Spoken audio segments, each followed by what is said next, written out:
esforço é fazer um processo de sintonia, tanto que tem algumas linhas astrológicas que eles recomendam fazer um processo de ficar em silêncio na frente do mapa, mas para fazer isso, precisaria a gente diminuir um pouco de informação que tem ali no mapa e deixar algumas mais centrais, porque vai formar formas.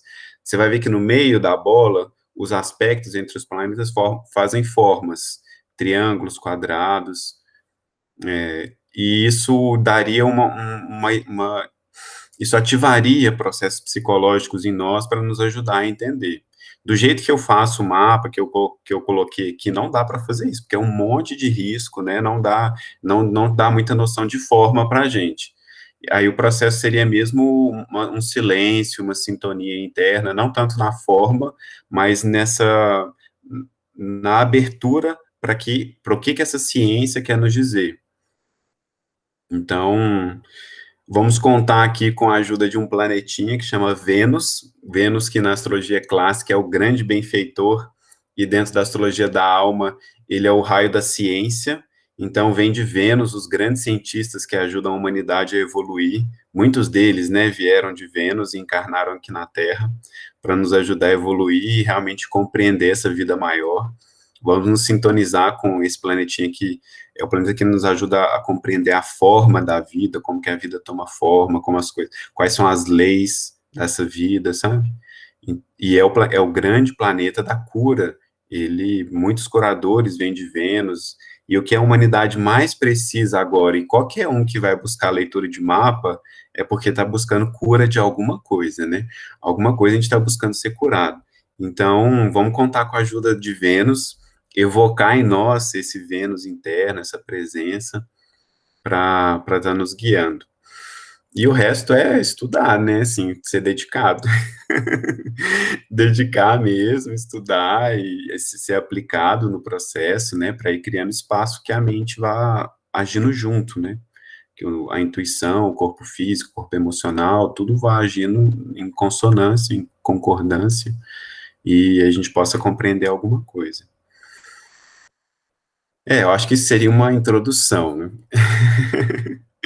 Agora, como que a gente pode conduzir a dinâmica? O que que eu sugiro? Eu acho que se tiver alguém aqui que tenha lido o mapa, eu sugeri ler o próprio mapa e coloquei um mapa de sugestão de leitura também, para quem quiser não ficar preso no próprio mapa, poder ter algum que eu li de forma meio sem entrar muito nos aspectos complexos, eu li de uma forma mais geral, superficial o mapa e coloquei a leitura lá para todo mundo, que é aquele link do YouTube, para como dialogar internamente mesmo. Ah, vi isso, o Lucas viu aquilo, né? Um exemplo.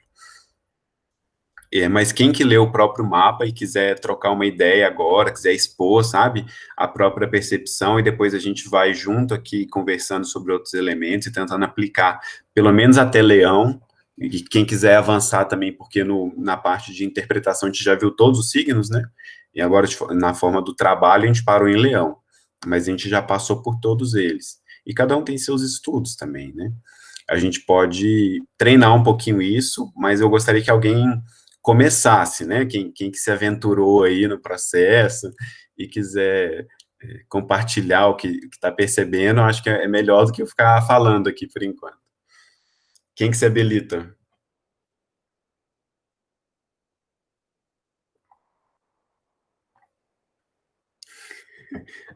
A Lucília, que está ali, feliz. É rindo de nervoso, nunca ouviu a expressão. Nossa, não, olha, pra ser bem sincera, tá? Eu estou muito atrasada com as aulas, que são justamente as duas coisas que eu sempre olhei, né? Que é Ares, que é o meu sol, e Gêmeos, que é a minha lua, bem ali no início de Gêmeos, né? Meu sol também tá bem no início de Ares, e a minha lua, meu ascendente, está em Gêmeos, né? Então são os que eu mais vejo, isso que eu mais vejo percepção na minha vida, assim, na minha área de trabalho. Posso colocar seu mapa aqui para todo mundo ver, Lucília, enquanto você fala? Pode, por favor, porque o pessoal ajuda com as interpretações. Eu estou muito no início. Pera aí, então, deixa eu colocar aqui para todo mundo poder acompanhar.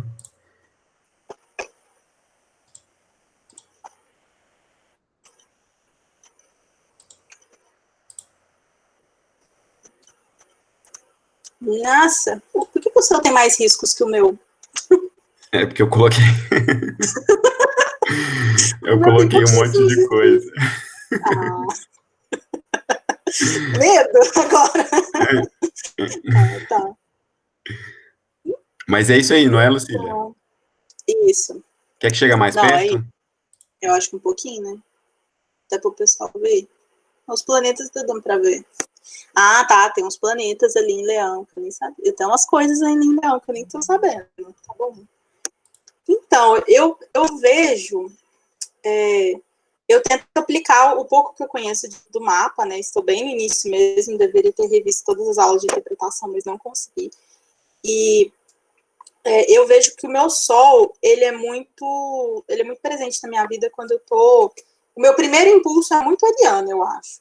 Assim, tanto de projetos na vida, de trabalho, as minhas primeiras reações, eu acho que são muito arianas, muito do início, talvez até por ser muito no início do signo. Tudo quanto é projeto que eu vejo, eu quero abraçar, eu quero começar, eu quero ter um impulso de começar, mas é muito difícil para mim manter esse impulso. Eu acho que Gêmeos funciona, atrapalha muito na minha cabeça nesse momento, porque parece que eu sou meio que a mistura muito forte dos dois, assim, tô focando muito no meu sol e ascendente, porque são os que eu vejo mais nítido na minha vida, assim.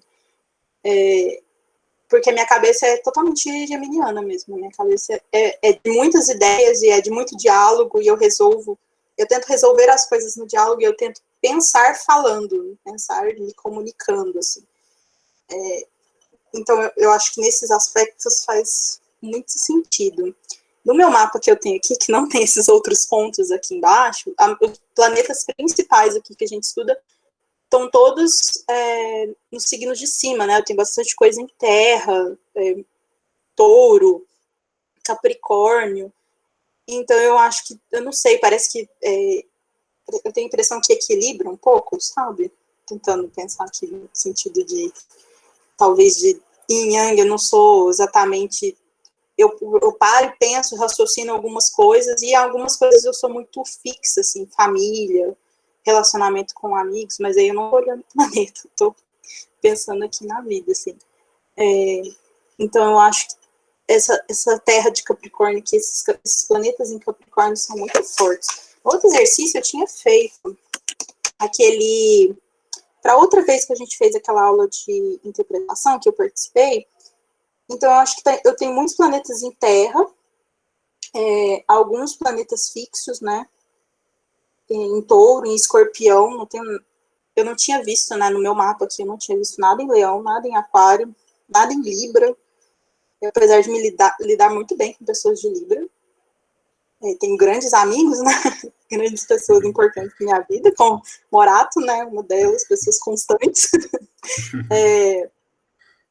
E eu tenho, assim, tipo, Plutão e Escorpião, mas Plutão geracional também, não sei se tem uma influência tão grande assim, mas tem coisas importantes em Gêmeos, coisas importantes em Peixes, cara, que eu fico pensando, parece que as minhas relações com outras pessoas fazem, na hora que eu olho esses mapas, esses signos, muita terra, alguns signos mutáveis também, parece que eles fazem sentido com as pessoas que estão ao meu redor, sabe?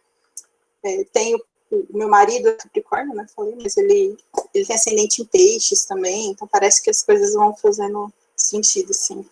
Mas é um pouco de interpretação só que eu tenho, bem simplista, bem iniciante. Legal. Não, mas é Eu tento legal, ir Lucília. aplicando o que faz sentido, o que está fazendo sentido na minha vida, sabe?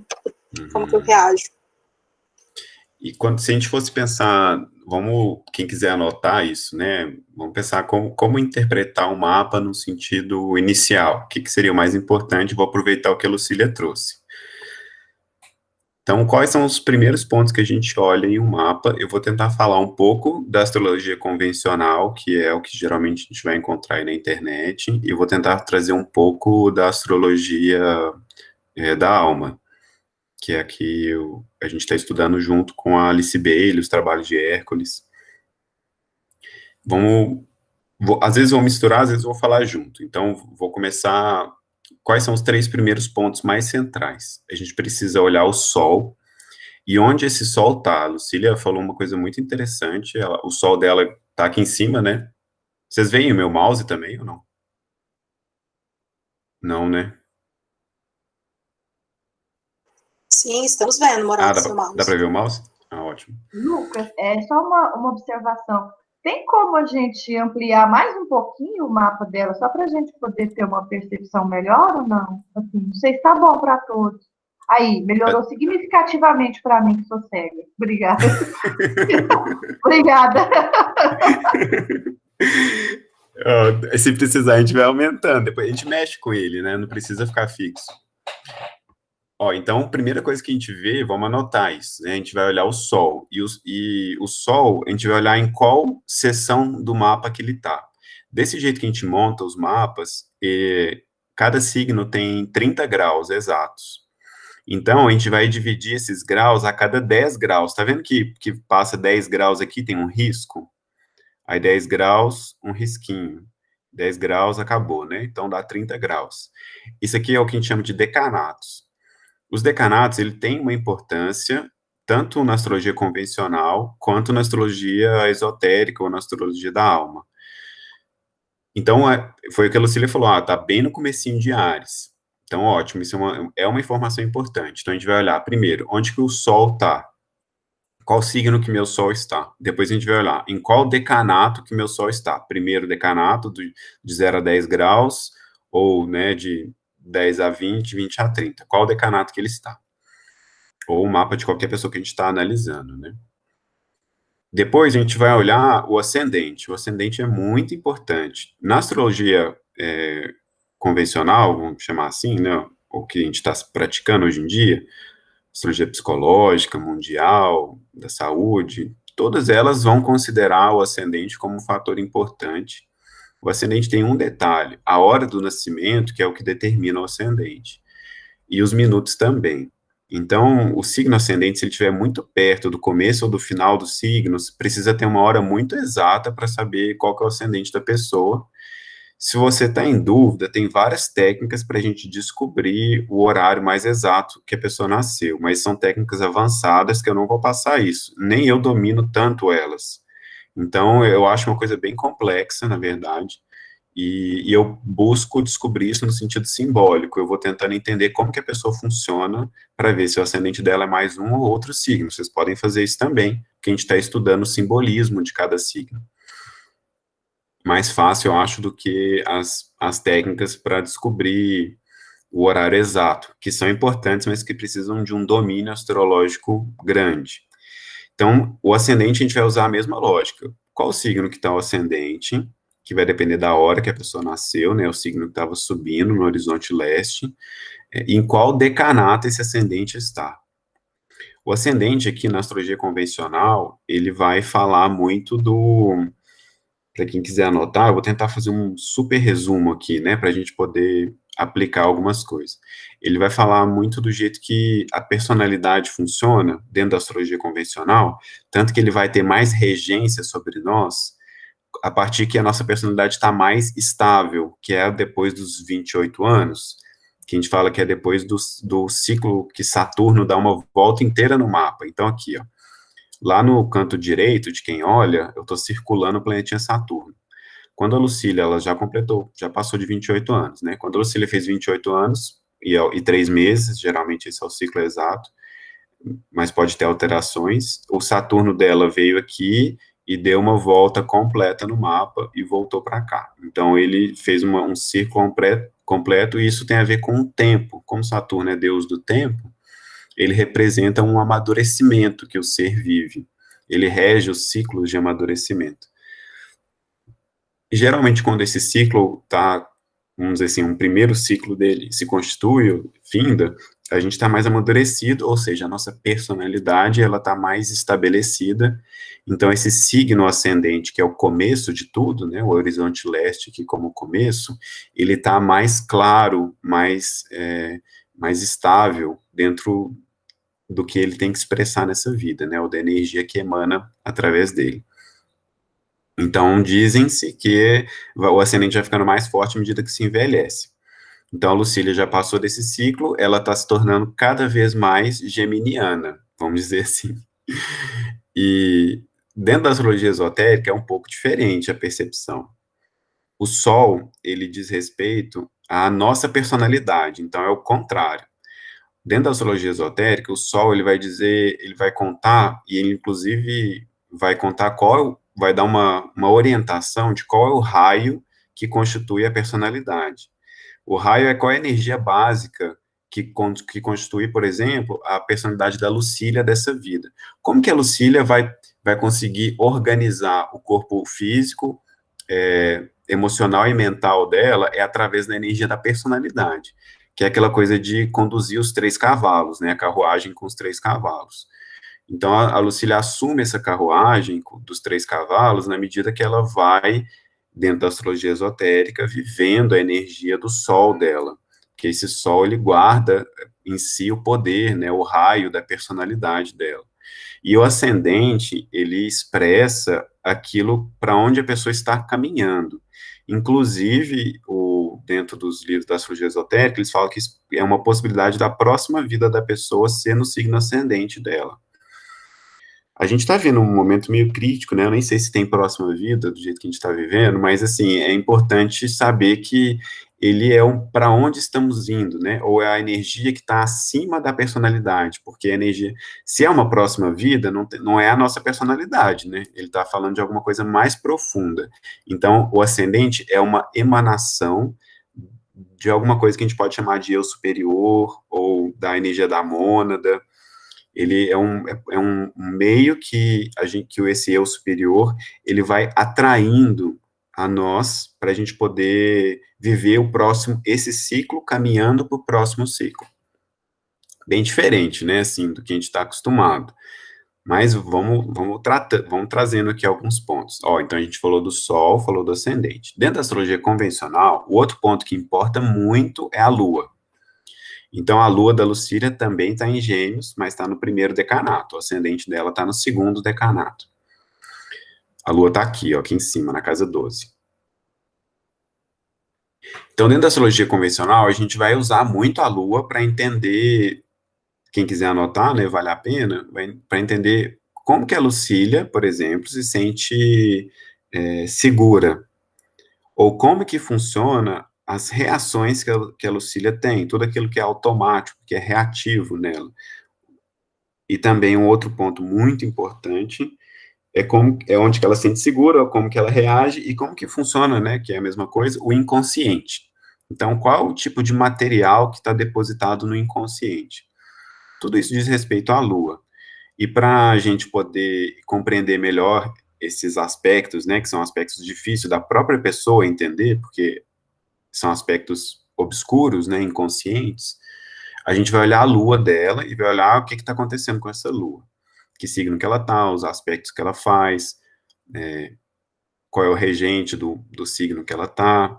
Então, essa lua representa isso. Na astrologia esotérica, na astrologia da alma, a lua, ela representa mais ou menos as mesmas coisas, só que num sentido de que ela não está viva mais. Então, a lua, ela é um astro morto, então ela não emana, ela não canaliza nenhum tipo de energia cósmica, né, para a Terra, para os seres humanos. Ela, na verdade, ela carrega, vamos dizer assim, ela carregou o éter planetário aqui do planeta Terra com uma antiga forma pensamento. Então, é como se fosse uma ideia. Essa ideia é uma ideia antiga, que não morreu ainda, que são os nossos instintos. Toda a nossa natureza instintiva. Por isso que a Lua, Câncer, né, tem muito a ver com essa coisa de alimentar, né, essa busca de alimentos, sabe? Tanto pessoas que têm problema de comer muito ou comer pouco, geralmente você vê isso na Lua. Ou problemas com a sexualidade, né, um impulso sexual exacerbado, ou qualquer coisa do gênero, também você vai ver na Lua, porque ela tem essa forma, pensamento da vida instintiva, esses instintos materiais de criação, procriação, que tem a ver com o alimento, né, e com a sexualidade, eles ficam muito ativos, mas enquanto uma forma pensamento. À medida que a gente vai conseguindo lidar melhor com isso, que é controlando os nossos desejos alimentares, os nossos desejos sexuais, e agindo mais como um ser que tem consciência, ela vai mudando, né? A gente não vai procurar os temas na Lua. Ou seja, a gente não vai procurar como lidar com esse mundo inconsciente ou com esse contato com esse mundo interior através da Lua. A gente vai procurar como é que isso acontece através de Netuno. Então, para nós, na astrologia esotérica, 3 pontos são muito importantes: Sol, Ascendente e Netuno. Eles formam uma das tríades, né, muito importantes que acontece no nosso mapa. Então, essa seria uma diferença meio básica, assim, vamos dizer, no começo de interpretação. Todo mundo anotou?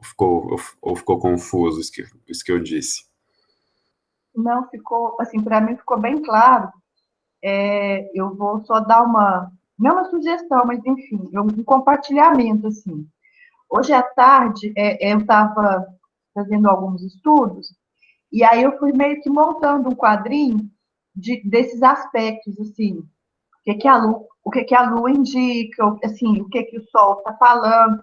Aí eu vou fazer assim, se vocês quiserem, Lucas, eu vou digitar, e aí eu passo para você dar uma olhadinha, assim, para poder verificar se está ok, e aí a gente disponibiliza para o grupo. O que que você acha?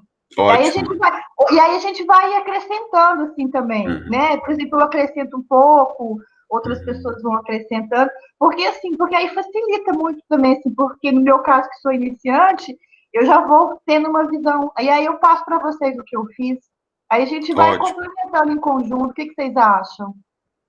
Beleza, ô, João, gostei disso. Esses são 3 aspectos básicos, então, quando a gente vai começar uma leitura. Então, Lucília, vamos pensar aqui o seu mapa um pouquinho, para a gente poder pensar esses 3 em outras pessoas também?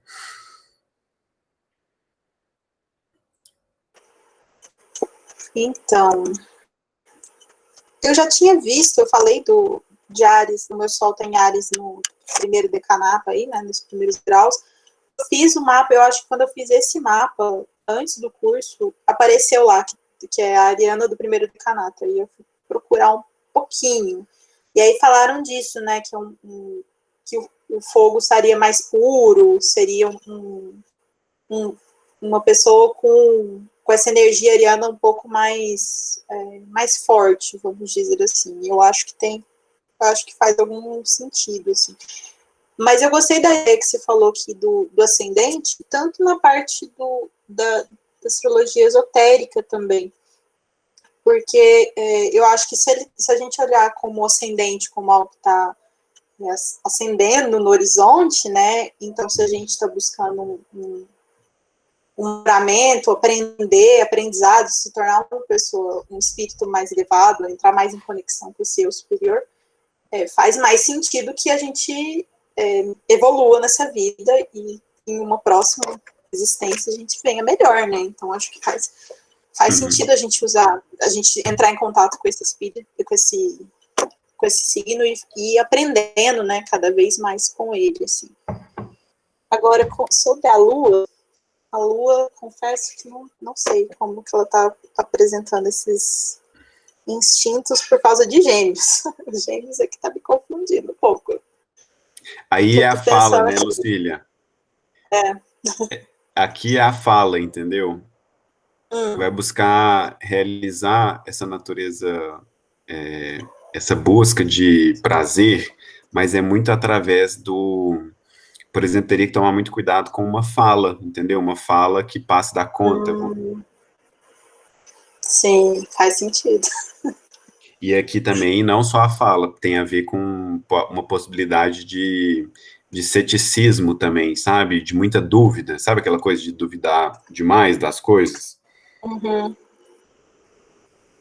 Isso aqui é uma. Mas para você curar isso, como que você curaria? Como é que é o processo de cura disso? Como é que eu lido com esse porque isso é inconsciente, né? Você lidar com isso não é fácil, né? É só tomar consciência. Aí vem o conhecimento da astrologia esotérica, que é lidar com o que você come. Aí realmente é comer menos, é uma coisa bem prática isso, sabe? Dentro do budismo a Uhum. gente fala, deixa pelo menos 1/4 do seu estômago vazio, sempre. Então é uma coisa bem prática essa. Você fica, porque aí você tem possibilidade de ter mais clareza e mais domínio sobre si mesmo, ou sobre aquele aspecto nosso que a gente está chamando de instintivo, que é o que a lua emana. Uhum. Então, tem uma coisa prática, ou seja, se alimentar de forma mais regrada mesmo. E a outra coisa prática é ir desenvolvendo um controle sobre a sexualidade. Isso também é bem Uhum. prático.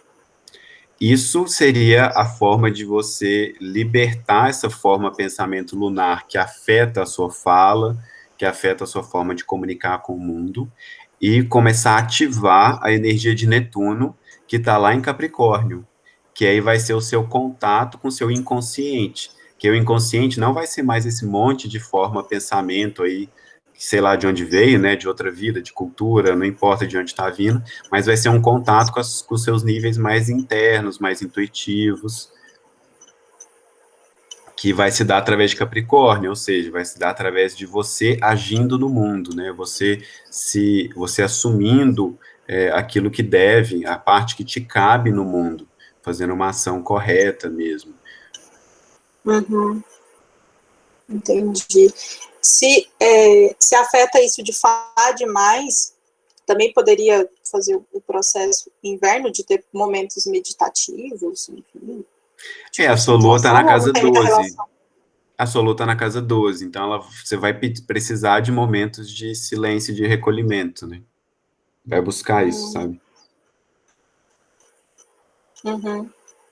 Mas o problema aqui todo seria lidar muito com a alimentação e com a sexualidade, né? Seriam duas portas para ajudar a equilibrar isso. Inclusive para ter momentos de recolhimento saudáveis, Uhum. que te façam bem, sabe? E é interessante, né? Isso muda um pouco a perspectiva. E o Sol, quando ele está no Uhum. primeiro decanato, dentro da astrologia esotérica, a gente vai pensar não tanto dessa forma de fogo mais puro, né, de um impulso mais ativo, vamos dizer assim, mas a gente vai pensar mesmo em termos de processo de desenvolvimento, sabe? Então você está vivendo um desenvolvimento do começo da energia ariana. O desenvolvimento do começo da energia ariana, ele precisa ser o controle do pensamento. Então, esse controle do pensamento, ele é uma chave para você, sabe, Lucília? E aí entra as Uhum. práticas meditativas, que são práticas que ajudam a controlar o pensamento.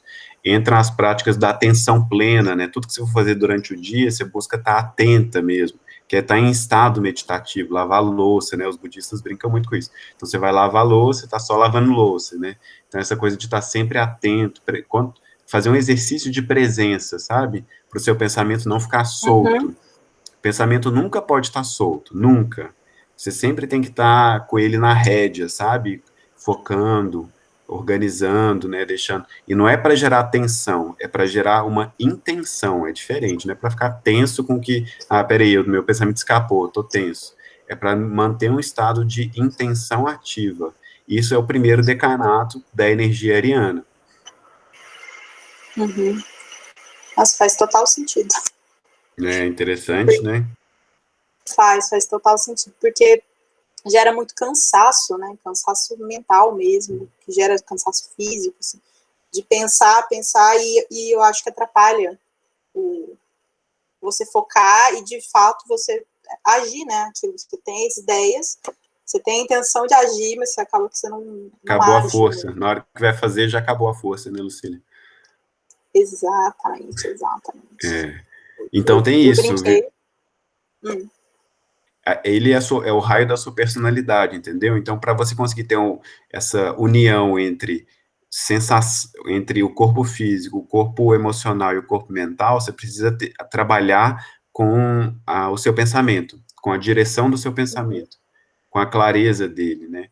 Para controlar as éguas selvagens. Né? Lembra lá no mito de Hércules? Ele controla, leva as éguas selvagens para um local de que elas não são agressivas, né? Então, a gente coordena esse pensamento, a gente vive um processo de atenção plena, de foco, direcionamento, Uhum.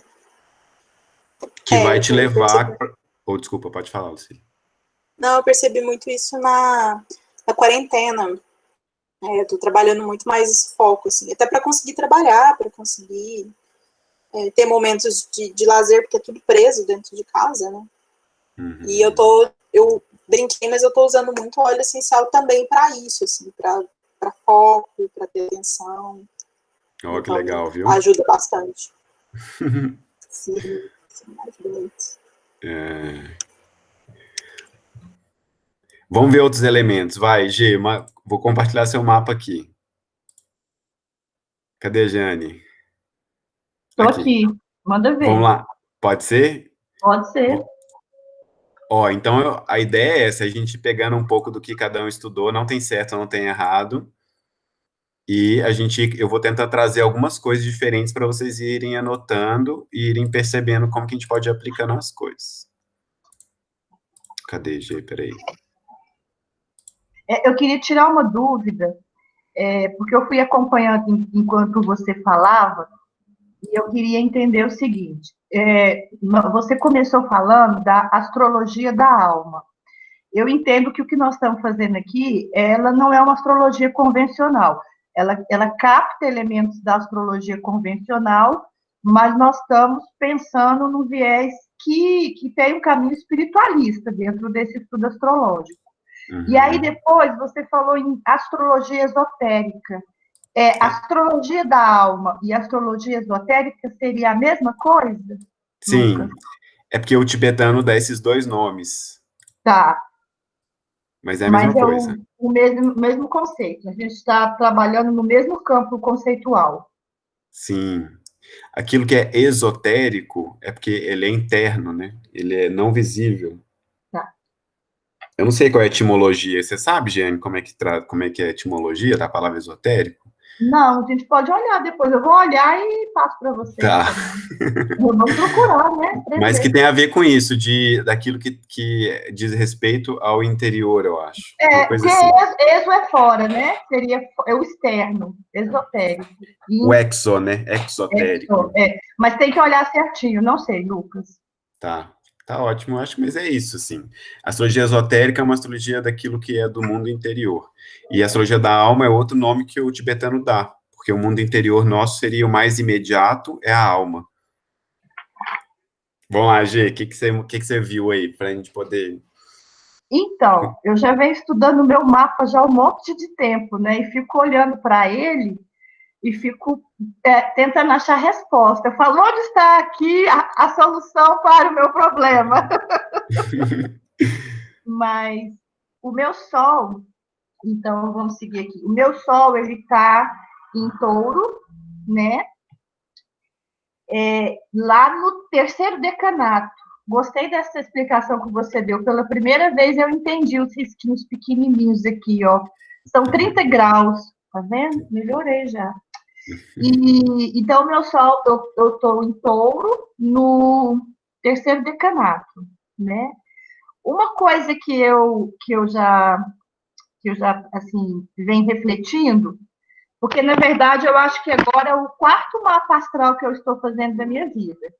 Eu tinha feito um primeiro, quando eu participei com o grupo, né, alguns anos atrás no nosso grupo, com o João, vocês devem conhecer, você conhece. Depois eu fiz um mapa astral com a Ana Cândida, uns 2 ou 3 anos depois. E aí eu fiz o terceiro mapa com você agora, Lucas, que a gente discutiu algumas coisas. E aí eu fico pensando nessa mudança que o meu mapa vai seguindo, né? Aí dentro dessas questões. E fiquei pensando nesse Sol, porque uma coisa que me foi passado é que eu sou uma taurina, que eu tenho que buscar ser taurina, né? E eu fiquei com isso na cabeça, assim, eu fiquei meio encucada com isso.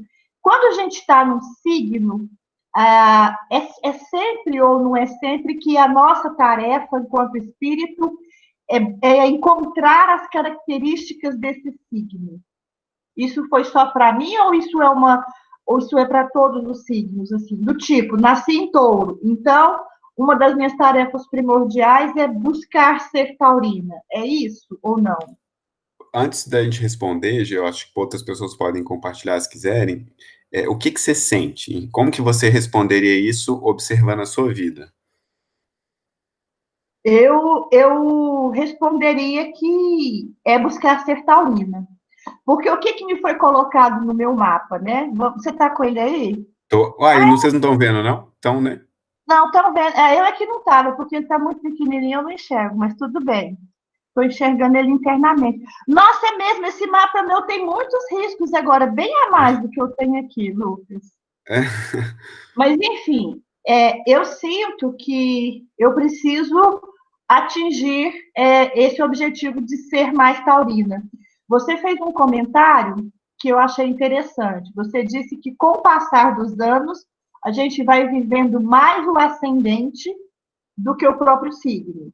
A gente vai trazendo características mais para esse ascendente.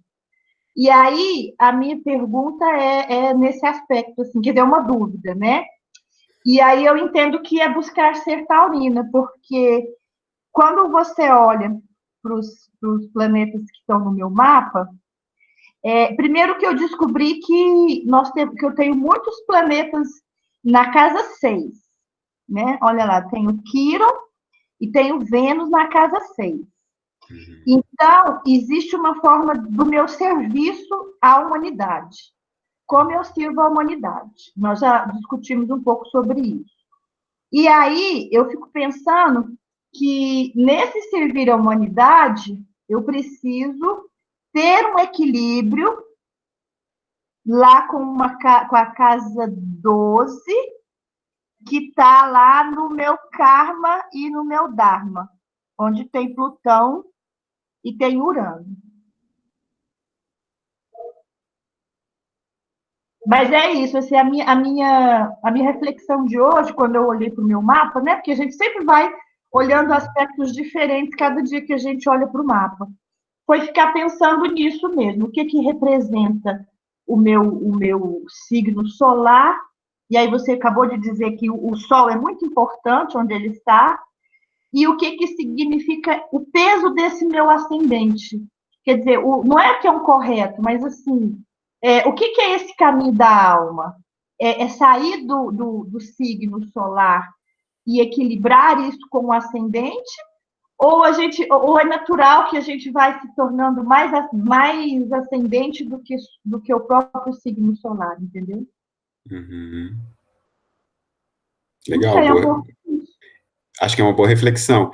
Responde uma coisa para a gente só, Gê. O que você entende como sendo se tornar mais taurina? Se tornar mais taurina no aspecto dos estudos que eu tenho feito, e até veio isso numa das leituras de mapa que eu fiz, é porque eu tenho uma dificuldade entre a dúvida, o servir e a questão do sacrifício, que está ligado a Saturno, e do prazer. Então, o que acontece? O taurino, ele é muito sensorial, nos aspectos do ter visão, audição, paladar, né? O taurino adora comer. Vocês viram que eu desliguei a câmera para poder me alimentar, porque assim, eu falei, gente, é isso, assim, isso é ser taurino. Então, nós temos uma vinculação muito forte com esses elementos do prazer.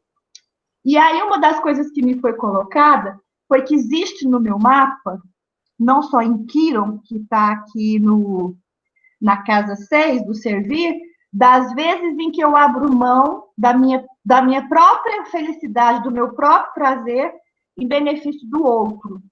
E o que me foi chamado a atenção é de que eu preciso equilibrar isso, sabe? E às vezes eu vou muito para o meu ascendente, que é escorpião, assim. Às vezes eu lia o mapa às vezes eu acompanhava, assim, alguns anos atrás, tá? Que eu era mais ingênua disso. Aí eu acompanhava algumas coisas, assim, dos signos, né? Do horóscopo. Estou falando de forma bem, assim, senso comum. Claro. E eu me identificava muito mais com algumas coisas que estavam acontecendo em escorpião comigo do que com o meu próprio signo de touro. E aí eu falei, nossa, será que eu sou mais escorpiana do que eu sou taurina? E aí o que me foi falado foi isso, que eu precisava sair desse mundo de sacrifício e equilibrar o meu relacionamento comigo mesma, me permitindo esses prazeres que são taurinos, entendeu?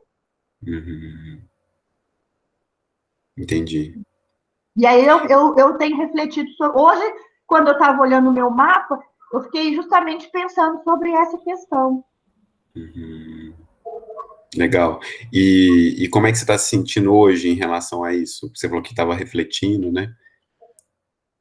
Uai, é interessante, Lucas, porque depois que eu comecei, acho que a gente começou a estudar isso que você está chamando de astrologia da alma, eu tenho repensado o conhecimento que eu tinha a esse respeito. Você sabe por quê? No que eu já tinha feito, ou no que eu já tinha acompanhado, de certa forma, havia na minha ideia, nos meus conceitos, de que eu tinha que ficar com sacrifício, entendeu? Assim, que eu tinha que me sacrificar pelos outros, assim, e até de forma egoísta.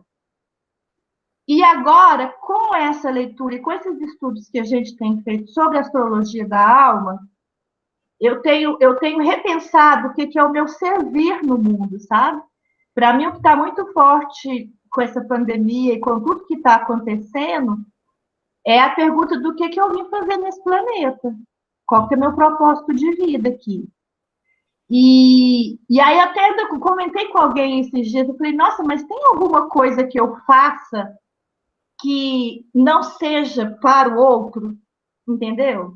Porque tá, eu faço crochê, amo fazer crochê. Gente, mas é assim, toda vez que eu tô fazendo crochê, eu tô pensando em alguém. Nossa, esse cachecol vai ficar lindo no fulano. Nossa, mas isso aqui vai ficar maravilhoso no Beltrano. Eu tenho um prazer sincero em fazer, sabe? Mas esse meu prazer sincero, ele tem uma finalidade que é o outro. E aí, com essa astrologia da alma que a gente está estudando, eu fiquei pensando, né? Será que não é muito egoísmo eu ficar fazendo só para os outros? Entendeu? Eu estou nessa dinâmica de repensar essas questões na minha vida. E aí você fala que a questão seria entender o que é fazer alguma coisa de forma que seja para você, ou não, que seja autêntica internamente, como é? Que seja, não é que seja autêntico e que ao servir o outro também me traga, sabe, prazer, assim. Sim. Que também traga o servir, porque eu acho que é isso, assim. Para mim, o peso desse sol em touro, ele é muito me apropriar de todas essas características que são taurinas, mas com a consciência, que eu acho que é uma coisa que eu não tinha, de que ao estar feliz, eu também quero que outras pessoas estejam felizes, entendeu? Aquela Legal. coisa budista, assim, que todos os seres sejam felizes, assim. E eu posso contribuir com isso. Legal. Acho que a astrologia convencional nunca me despertou para isso, Lucas. Eu acho que é pela primeira vez que eu estou, sabe, mudando mesmo esse conceito. Porque, gente, é isso, tudo que a gente faz, mesmo que nos cause prazer e nos dê prazer autêntico, ele embute, ele tem uma finalidade que é chegar no outro, né? O que a gente faz que não beneficia o outro, né? Quando é uma coisa boa, uma tarefa de coração, a comida que a gente faz, a roupa que a gente fabrica, qualquer coisa, a educação que a gente ministra, a música que a gente canta, ela vai atingir o outro de uma forma muito forte. Acho que a Legal, astrologia Lidy. convencional nunca me fez pensar nisso. É a primeira vez que eu estou me despertando para essa questão, sério mesmo. Legal. Posso usar algumas coisas que você falou para a gente trazer alguns elementos de interpretação? Claro, super, super gosto disso. Então, recomendo que anotem, né? Porque a gente está construindo aqui uma forma de raciocinar sobre as coisas. Vou trazer um outro elemento, então, que é muito importante para nós, como para interpretar, que são as casas. Então, a gente vai falar um pouco aqui de casas astrológicas, pegando o que a G trouxe. A gente viu a G falando muito do outro. Quem que é o outro na casa astrológica, né? Onde que está o outro na casa astrológica? Você sabe, G? Eu Ou sei, alguém? deixa eu ver que ele está aqui. Vamos achar ele aqui. O outro está na casa 7. É, É a casa do relacionamento. isso, Ah, é mas o meu onde a sol gente... está lá também. Olha lá. Pois é, É isso. é, pois é, você viu, né, G? que acontece aqui, então? Como é um tema importante para a Giane esse, o outro, né? A relação com o outro e como é que isso está sendo. Porque o sol dela está lá. Então, quando a gente pensa em casa, a gente vai pensar em astrologia convencional, é muito importante a gente entender onde que cada nível de experiência está localizado. Então, se a pessoa nasce com o sol, vamos dizer assim, a gente entendendo o sol como essa essência da personalidade, né, ou a essência da Giane, quem que a Giane é, né? O que consegue reunir essa personalidade da Giane é um trabalhar de forma correta com a energia taurina. Então, só que ela vai entender o que ela é, pelo menos a princípio, e é isso que eu quero trazer aqui para todo mundo, para a gente raciocinar, a princípio no nível de experiência que representa a casa onde aquele planeta está, que no caso aqui é o Sol. Então, a casa é o nível de experiência, ou como que isso vai se materializar na vida concreta mesmo, né, nas experiências humanas, por exemplo, de um ser humano, né? Se fosse de outra situação mundial ou alguma coisa que vai acontecer, aí tem outras interpretações. Mas então a casa 7 é o outro. É o outro, mas não é o outro ainda, o outro de verdade, entendeu? O outro como ele é de verdade. É uma projeção nossa para o outro. É um começo de chegar nesse outro ainda.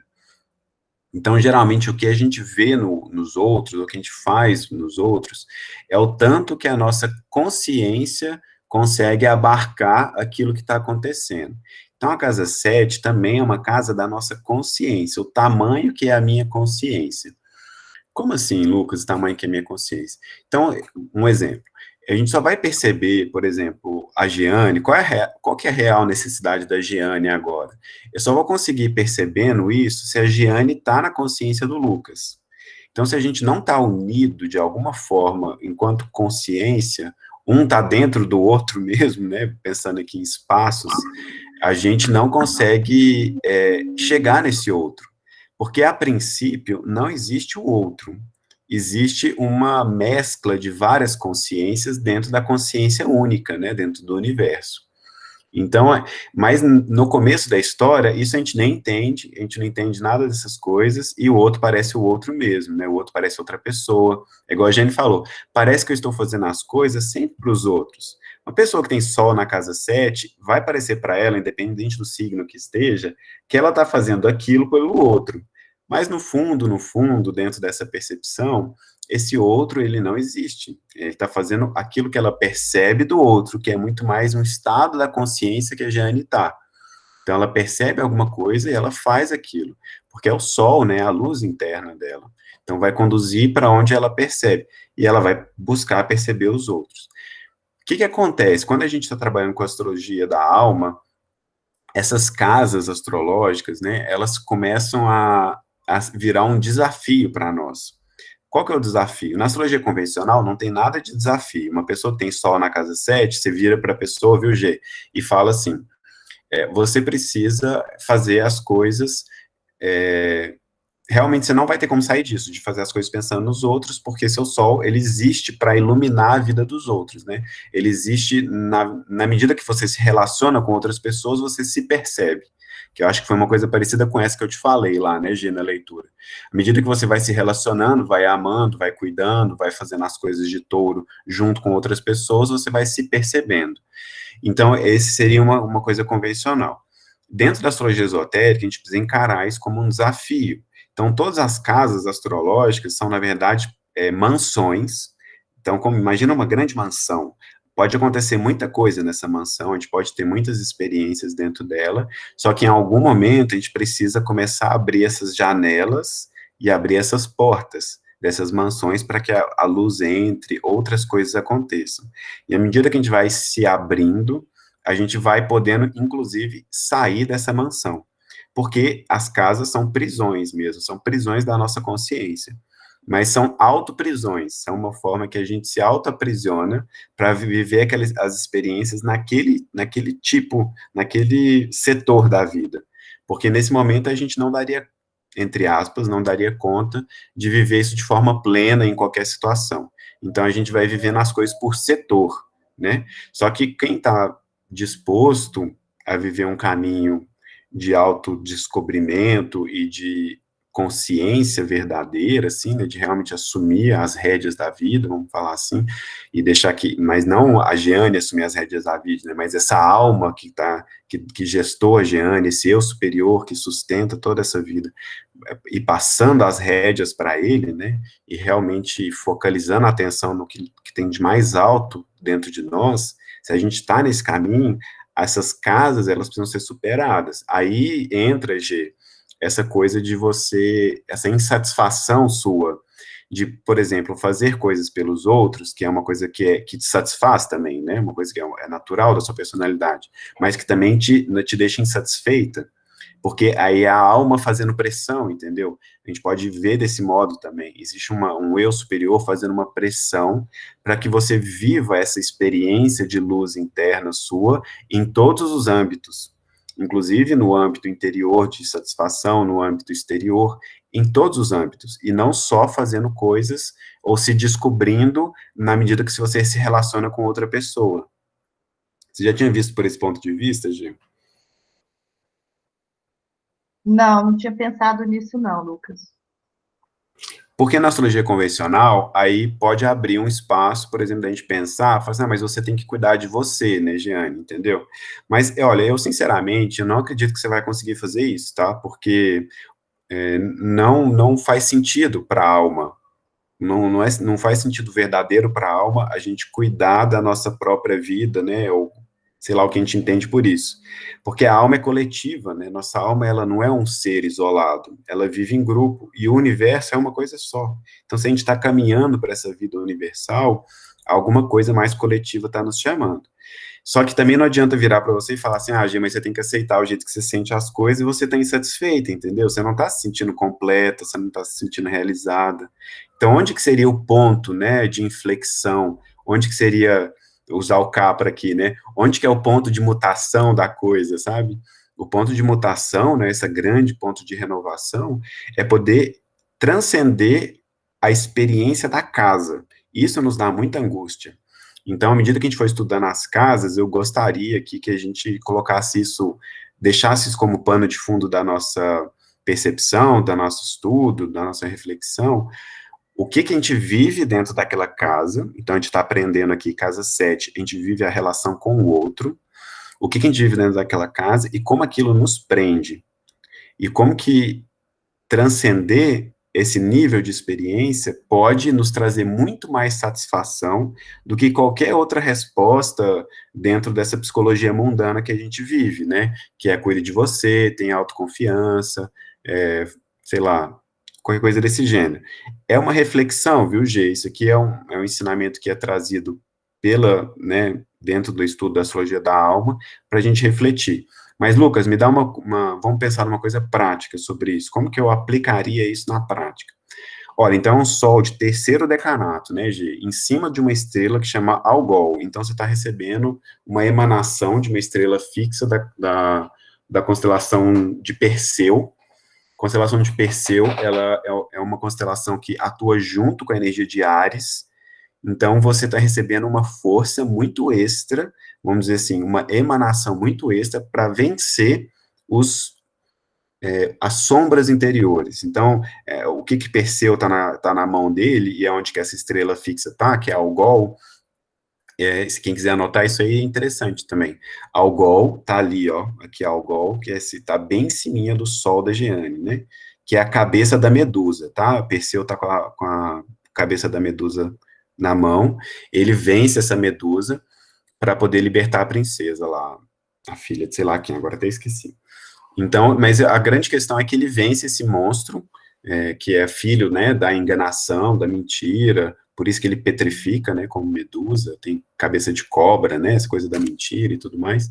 Então, a Jeane está com o sol ali em cima, ou seja, ela está recebendo uma força extra desse herói interno, né, dessa energia interna, de vencer as dificuldades, vencer as enganações, para poder viver a energia de touro, que é uma energia muito exigente para a gente conseguir viver ela, porque senão a gente realmente fica preso. Ela é exigente por quê, Gê? Porque ela é o ponto onde você doma o touro. Então, ninguém está falando para você matar o seu desejo. Hércules nunca precisou matar o touro. Lembra lá do touro, do labirinto? Ele não mata o touro. ele segue a luz que estava na testa do touro, ou seja, ele segue aquilo que está por trás do desejo. O que está atrás do desejo? Então, numa leitura esotérica, a gente convidaria a Jeane a pensar o que está atrás do desejo, dela fazer coaching-call para as pessoas, tratar as pessoas de forma amável. Ela é professora, né, Gê? Então, assim, o amor que você tem aos seus alunos, ao seu trabalho, toda a dedicação, o que está por trás disso, sabe? O que te motiva? Qual que é essa estrela que está por trás, por exemplo, de comer uma comida gostosa, ou de se sentir confortável? O que está por trás disso? Esse seria um primeiro convite, porque o seu sol está no final dessa grande jornada de encontrar esse touro e conseguir vencê-lo. E você nasceu numa época em cima de Algol, ou seja, você está recebendo uma grande força do herói Perseu, dessa energia marciana de vencer os obstáculos, para poder lidar com isso. Então, realmente é uma vida de muita intensidade, né, Gê? As coisas dentro de você, só você que sabe o que acontece aí dentro, né? As coisas com certeza são intensas, e eu buscaria, por exemplo, aqui, como pensando em termos de decanato, né, no final de um processo, então você vê o que está por trás, aí você vai buscar os outros mesmo. Quando você faz as coisas pelos outros, o que está por trás daquilo que você busca? E quando você for fazer por você, você também observa isso, sabe? O que está te motivando, né? Qual que é a intenção que está por trás disso?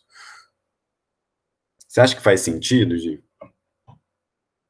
Ou se não, né? O que não faz? Nossa, fez muito sentido, assim, para mim, porque uma das minhas reflexões era justamente essa, né, assim, e que uma astrologia convencional me dava, não é que me dava autorização, mas, assim, me dava uma resposta muito pouco convincente também, né, do tipo, seja egoísta.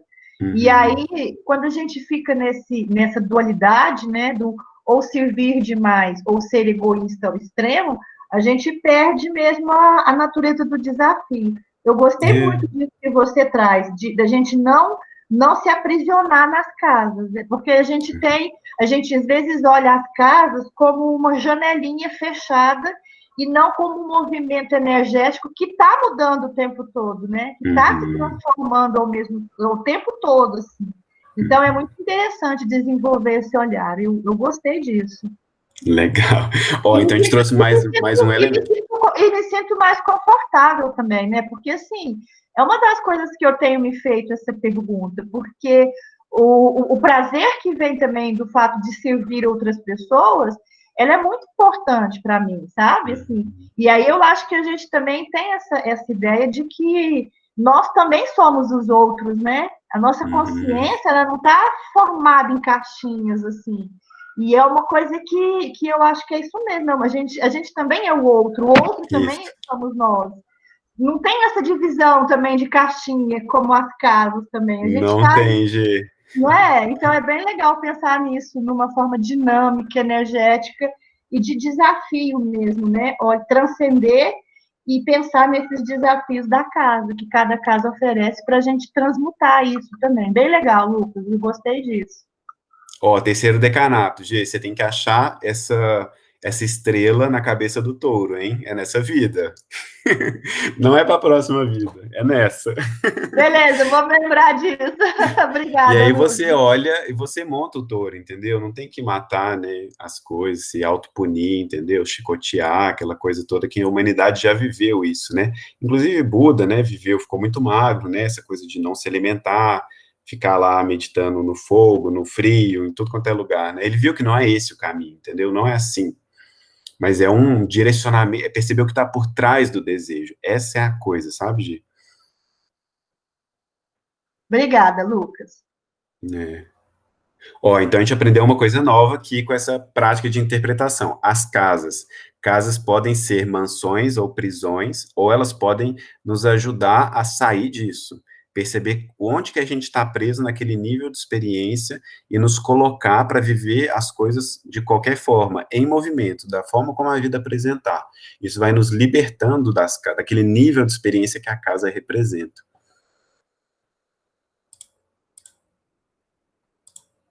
Ó, vamos lá, vamos outra pessoa para a gente aprender outra coisa nova. que vocês estão achando? Você acha que eu estou pegando pesado, assim, ou você acha que trazer essas coisas recortadas está funcionando, não está? Alguém tem alguma sugestão?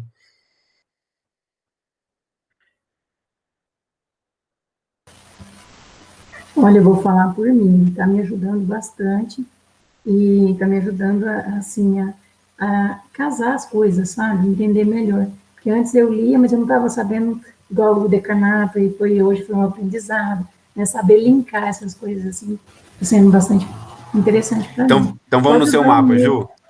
Pode ir, vamos lá. O que você compartilha conosco aí? Não, aí dessa parte interpretativa eu ainda não vou arriscar, não. Não, Gil, mas, Ju, tem que... Alguma coisa para a gente poder linkar e discutir, e conversar sobre. Coloca ele na tela aí, Lucas.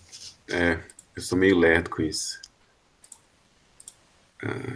Uma janela. Vai, Ju, manda ver aí. Eu estava olhando, quando a Jeane foi falando aí a respeito, né, do sol, né, e eu fui lá buscar meu sol está lá na casa 2, né, e eu também sou artesã, e eu compartilho com a Jeane na mesma questão de fazer uma coisa e querer presentear os outros, sabe? Só que uma coisa que eu evoluí, Jeane, é que eu coloco à venda, e aí eu ofereço primeiro para a pessoa para quem eu pensei, geralmente dá certo, porque a pessoa olha e apaixona, então assim, fica a dica, tá? Mas é porque seu sol é de casa 2, Ju, então você vai realmente gerar monetarização nas coisas, entendeu? O sol da G é de casa 7, aí não dá para vender. Entendi. Tô brincando, tá? Não tô falando que não dá certo, não. Não, mas assim, foi bem legal. O que mais que eu estava observando aqui no meu... Das coisas que a gente estudou, que você já refletiu sobre, alguma coisa que você queira saber também, às vezes você não refletiu, mais uma dúvida, alguma coisa que você queira saber. Não, assim, eu não vou arriscar nenhuma, que eu tô... Pode chamar um ponto aí que seja de crescer alguma coisa para a turma aí, eu ainda estou devagar ainda. Não, então vou ver alguém que está com dúvida, hein? Depois a gente volta no seu. Vai, André. André, Thaís, Fátima, Cíntia, pessoal lá de Bs.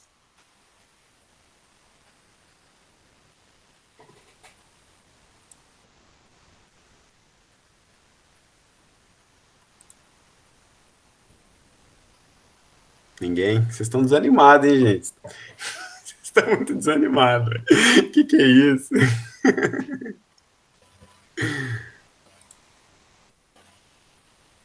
Aquela turma que ninguém estuda, né? Tipo, não é porque eu tô desanimado, é que ninguém estudou nada, né? Ninguém nem parou pra pensar. Nem é desânimo, é que ninguém estudou mesmo. Eu confesso que eu não tô conseguindo estudar mesmo. Eu não consegui esses últimos dias, não. Vou falar uma coisa pra vocês, hein? Tem como voltar lá no mapa da Ju? Eu queria fazer uma pergunta, porque eu tô gostando de olhar os mapas alheios também, né? O outro alheio. Gratidão, G, gratidão. Vamos lá. Volta lá no mapa da Ju, por favor. Já que ela não quer falar, com meu dom de professora, vamos ver se ela fala. Quer ver? Vamos lá. Vamos destravar essa linguinha da Ju aqui. Quando eu estava olhando o mapa da Ju, eu fui encontrando aqui vários nominhos bem pequenininhos, tipo... Eu não sei se é Arta, como é que são esses nominhos bem pequenininhos que estão aqui próximos no mapa dela? Em roxo ou junto com os planetas? Não, tipo... Por exemplo, eu vou pegar aqui, ó. Na casa 1, tem um nominho bem pequenininho, com um risquinho em azul. Não sei se é Gaia, porque eu não enxergo bem, né? Tá, não, são alguns pontos. E outros são estrelas fixas. Aqui é o Galaxy Center, o centro da galáxia. E tem vários, tá vendo? Eu tô vendo na casa... Tô vendo na casa 11 também, um outro. Esses são estrelas e elas influenciam também na leitura do mapa? Como é que é isso, Lucas? Influencia muito na leitura do mapa. Então, vamos lá. Vamos anotar, então, ó. Quando vocês forem montar o mapa, quais estrelas que a gente recomenda colocar? Que tem ação direta aqui em nós, no planeta Terra, e tem uma ação muito especial nesse momento que a gente está vivendo agora, né? Nesse final de ciclo que a gente está vivendo. A primeira delas, que está dentro da constelação de Escorpião, mas enquanto signo, ela aparece lá em Sagitário. Ó, então, estou passando meu mouse aqui em cima dela, que é essa estrela que chama Antares. Antares, Antares, ela tem uma influência muito forte no processo de redenção que nós todos estamos vivendo. Então, lá tem um núcleo, né, de consciências que estão nos ajudando realmente a viver essa cura que o ser humano está vivendo, né, de amor, de perdão, de união interna, sabe, de união externa, e essa cura que o planeta está vivendo, que os reinos da natureza estão vivendo, que essa, vamos dizer assim, a gente está num grande ciclo governado pelo segundo raio. O segundo raio é a representação que Cristo viveu, que é aquilo que a gente chama de amor e sabedoria. Então, a Antares, ela está ajudando muito nesse processo que a gente está vivendo agora, de descobrir e de manifestar isso que a gente chama de amor e sabedoria, que foi a vida de Cristo, né? O maior exemplo que a gente tem, a maior realização de amor e sabedoria é a vida de Cristo. Antares está ali para isso. O próximo embaixo ali, ainda em Sagitário, é o centro da galáxia. O centro da galáxia eu ainda não descobri o que ele significa do ponto de vista esotérico. Estou pesquisando, espero compreender isso melhor, porque parece que ele tem um efeito muito grande nesse processo de transição planetária que a gente está vivendo. Então, eu não vou falar muito sobre ele, porque eu não quero falar aquilo que não é, mas ele é um ponto muito importante, no sentido de emanar uma coisa mais essencial. Ele foi descoberto porque ele é um ponto de que parece que existe, que as galáxias rodam em volta dele, né? Eu não sei te falar exatamente qual é agora, mas quando eu descobrir direito isso, eu vou compartilhar, porque ele é muito importante nesse processo que a gente está vivendo. O outro ponto que está escrito ali, eu coloquei o vértex aqui também, mas eu não vou entrar nisso não, porque vai confundir a cabeça de vocês. O vértex, ele é o que a gente usa para fazer mapa de sinastria, que é quando olha o mapa de uma pessoa com a outra, porque ele mostra um pouco da nossa personalidade, como se fosse o nosso alter ego. Mas isso é bem controverso, e dentro da astrologia da alma nem se usa o vértex. Mas eu gosto de colocar aqui porque alguns elementos ele traz, mas deixa isso para outro momento, né? Uma próxima estrela muito importante nesse processo que a gente está vivendo é a estrela de Aldebaran. Aldebaran realmente é o olho lá da constelação de Touro, mas ela está em Gêmeos, tá vendo? Que o signo dela aqui é Gêmeos. Só que ela está na constelação de Touro, na verdade. Porque os signos e as constelações não são iguais, né? Então, Aldebaran é outra estrela que está emanando para nós essa possibilidade de a gente conseguir viver esse amor-sabedoria aqui na Terra. Aldebaran, ela tem uma relação muito íntima com as Pleiades. Então, lembra que lá no mito de Hércules, quando ele estava indo em direção à ilha para encontrar esse touro lá da ilha e poder levar ele de volta para o continente, lá no mito fala que ele era observado pelas estrelas ou pelas 7 irmãs. Eu não sei exatamente como que está a frase, mas as Pleiades é essa consciência, ou esse conjunto de consciências que velam pelo desenvolvimento do planeta Terra. E Aldebaran, junto com as Pleiades, faz esse movimento de velar e conduzir as consciências humanas. Então, ele é bem importante, dependendo do que estiver acontecendo, a gente precisa usar Aldebaran, os trânsitos em cima de Aldebaran, para saber que momento da vida que a gente está passando. Ó, então Aldebaran já foi. A outra estrela é uma estrela que chama Betelgeuse, eu nem sei como é que fala o nome correto, mas é mais ou menos isso. E ela está realmente ali, ela é projetada na constelação de Gêmeos. Betelgeuse, ela atua junto com a Ursa Maior e a Ursa Menor. que é uma coisa muito misteriosa para nós aí, essas não entra no zodíaco, né? O Sol não passa em cima da Ursa Maior nem da Ursa Menor, mas elas carregam a origem desse universo material. Então, a origem dessa experiência que a gente entende como universo, ela está resguardada, ou seja, a origem, então, o objetivo, né? Vamos pensar assim, o propósito disso, ela está resguardada principalmente na constelação da Ursa Maior, mas outras estrelas atuam nesse processo, que a estrela Betelgeuse, ela entra junto.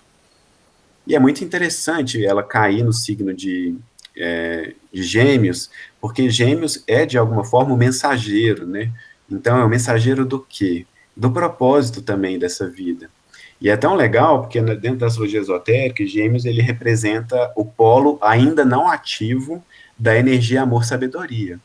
Então, Gêmeos guarda esse processo, que é regido aqui, no caso, ele coloca a regência dele entrando na energia de Vênus, e saindo de Mercúrio e indo para Vênus. Betelgeuse aqui entra muito nesse sentido, porque Gêmeos, ele não representa o amor romântico, igual a gente entende. Ele representa a ciência do amor, ou a ciência da cura, que é a cura como sendo esse alcançar esse estado de amor. E Betelgeuse, ele está, de alguma forma, emanando isso para essa ciência da cura, através da Ursa Maior, da Ursa Menor, de Vênus, e também da realização dessa compreensão do que é o amor, no final das contas, né, o que é essa cura que o ser humano está buscando viver, através da energia de Gêmeos. Interessante, né? Ó, a Juliana nasceu com Júpiter dela, deixa eu ver quantos graus que está aqui. Ó, o Júpiter dela está 27 graus e 55 minutos de Gêmeos.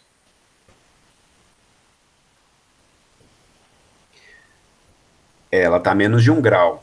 A gente vai considerar a importância das estrelas quando elas estão numa órbita de 1 grau, no máximo 2, dependendo. Então, a 1 grau sempre é bom considerar. A Juliana está vivendo uma emanação muito importante dessa frequência de Betelgeuse aqui para ela nessa vida, e isso através de Júpiter também, que está, vamos dizer assim, canalizando esse processo, né? Então, aqui Júpiter a gente pode olhar muito como a possibilidade da fé, né? Então, se a Juliana trabalha com essa fé, e é tão legal, né, Ju, que você estava fazendo um curso de benzedeira, não estava? Então, eu estou esperando você terminar de falar aí para eu falar o que é que eu estou vivendo, né? A sintonia disso tudo. Porque Pode quando mandar foi ver. feito, o trava-língua aí agora, quando foi feita a leitura, né, que o Lucas foi me passar toda a leitura do mapa, e ele falando da importância, né, dessa questão espiritual, a questão da fala, né, eu tomar cuidado com a fala, e eu tenho uma coisa que era muito rígida, e eu estou trabalhando isso muito em mim, que é o impositivo, né, o capricorniano, ele é muito perfeccionista, impositivo, e ele tem que fazer as coisas do jeito que ele quer, né, para as coisas, parece que só está certo do jeito que a gente faz, né, então, eu estou trabalhando muito isso na minha vida.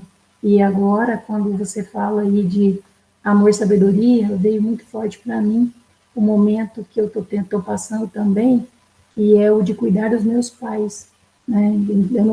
O cuidar dos meus pais, a minha mãe desenvolveu uma debilidade mental muito grande agora, então eu estou tendo que trabalhar muito, porque eu quero chamar ela de volta, mas eu não consigo, e eu fico nessa...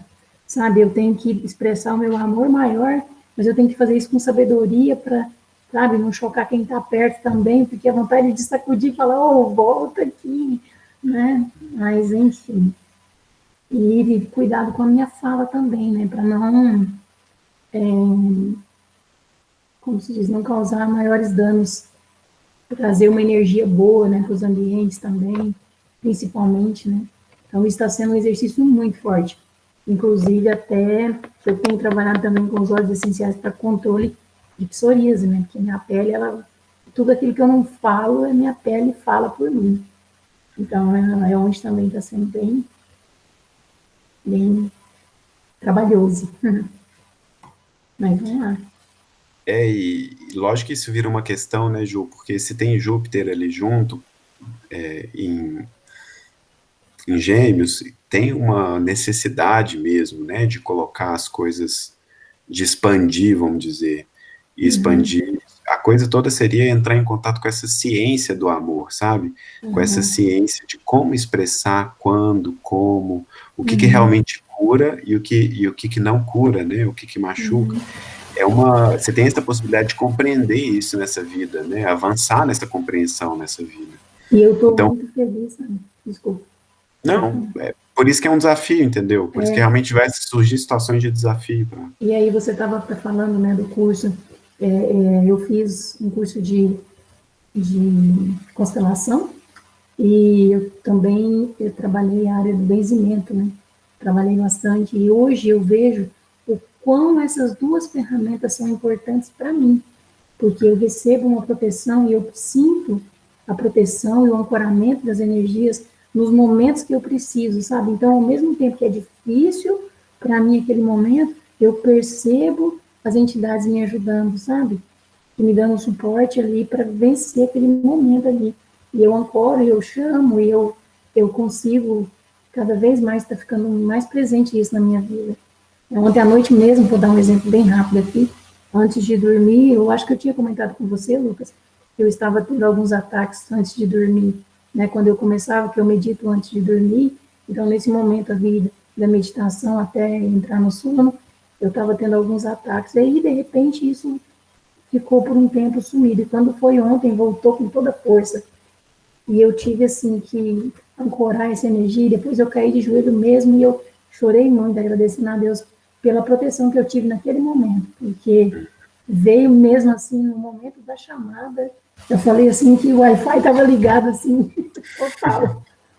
E foi muito bonito. E eu, nossa, eu sou eternamente grata por toda essa proteção. Então, apesar de tudo que eu vivo, eu vejo a proteção toda hora. Não posso reclamar nunca da minha vida, eu sou das mais gratas do mundo. Por tudo, por tudo. Legal, né, Ju? É isso, sim. E essa estrela tá ali junto, né? Então tem uma irradiação forte. E a outra estrela é Sirius, que ela é projetada na constelação de Câncer. Ela não está na constelação de Câncer, né? É uma projeção. Ela é projetada aqui no mapa bidimensional na constelação de Câncer, e ela diz respeito a muitas coisas, mas acho que eu vou trazer um ponto aqui. Ela diz respeito ao desenvolvimento cétuplo, né? Em 7. Tem vamos dizer assim, como é que eu traduzo isso, né? A hierarquia planetária, como é que a gente vai falar isso, hein? Os seres, né, que compõem o planeta e que já viveram esse processo que a gente está tentando viver, que é de autoconsciência, de estar com a consciência ampla, né, ou seja, a consciência deles não é uma consciência individual, mas é uma consciência que abarca as necessidades de outros seres humanos, de outros seres de outros reinos, né, até de outras esferas. Então, essa expansão de consciência já foi alcançada por alguns seres, e a gente pode, dentro de algumas linhas, ele chama esse ser de hierarquia. Então, essa hierarquia planetária, ela tem uma conexão muito direta com Sirius, ou seja, a energia que conduz o planeta no processo de elevação, ou de manifestação das etapas também do planeta, ela vem muito de Sirius, né? E junto com isso, também vem aquilo que a gente fala que é o caminho interior de cada um, ou seja, o caminho do eu superior. Sirius também, ela emana de Sirius o caminho do eu superior, que é uma coisa que é difícil da gente até entender, né? Que a gente fala que são as linhagens monádicas, ou as linhagens desse eu superior. Então, o nosso eu superior também tem linhagens, né? Segundo o que a gente tem de notícia, e essas linhagens, elas são, vamos dizer assim, uma parte importante da coordenação do desenvolvimento disso, vem projetado, vem através, né, da estrela de Sírios para nós. Então, tem a linhagem dos curadores, a linhagem dos governantes, a linhagem dos guerreiros, dos guardiões. São 7 linhagens agora, eu não lembro de todas. Você lembra, Cíntia, para falar? Deve ter dos artesãos também, né? Cadê? A Cíntia não está ali. Simon e Elisa, você lembram o nome das 7 para poder falar aqui para todos? A Fátima deve saber também. Não. sacerdotes, dos curadores, Ó, fala de novo, por favor. dos sacerdotes, dos Uhum. curadores, dos governantes, dos espelhos, dos instrutores? Será que eu estou confundindo? Contemplativos, eles escreveram aqui. Sim. Contemplativos e instrutores, é isso? Fechou?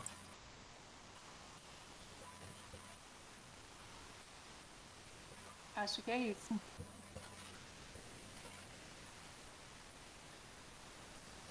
O Simão sabe. Pois é. Tenho certeza que o Simão sabe.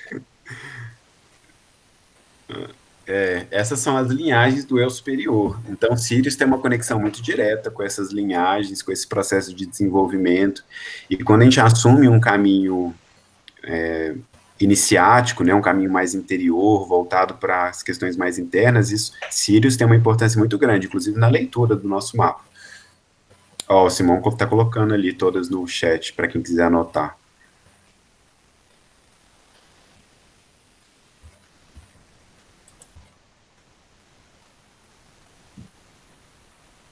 O mapa é tão impressionante porque ele dá muitas etapas, sabe? Desde a nossa consciência, aquilo que a gente ainda está super perdido, preso em questões muito materiais, muito dos sentidos. O mapa nos ajuda a lidar com isso. E ele nos ajuda a lidar com quando a gente consegue, nossa consciência está pensando em coisas muito lá do eu superior, entendeu? Que a gente não sabe nem o que é. Tudo isso dá para ser utilizado e absorvido através da ciência da astrologia.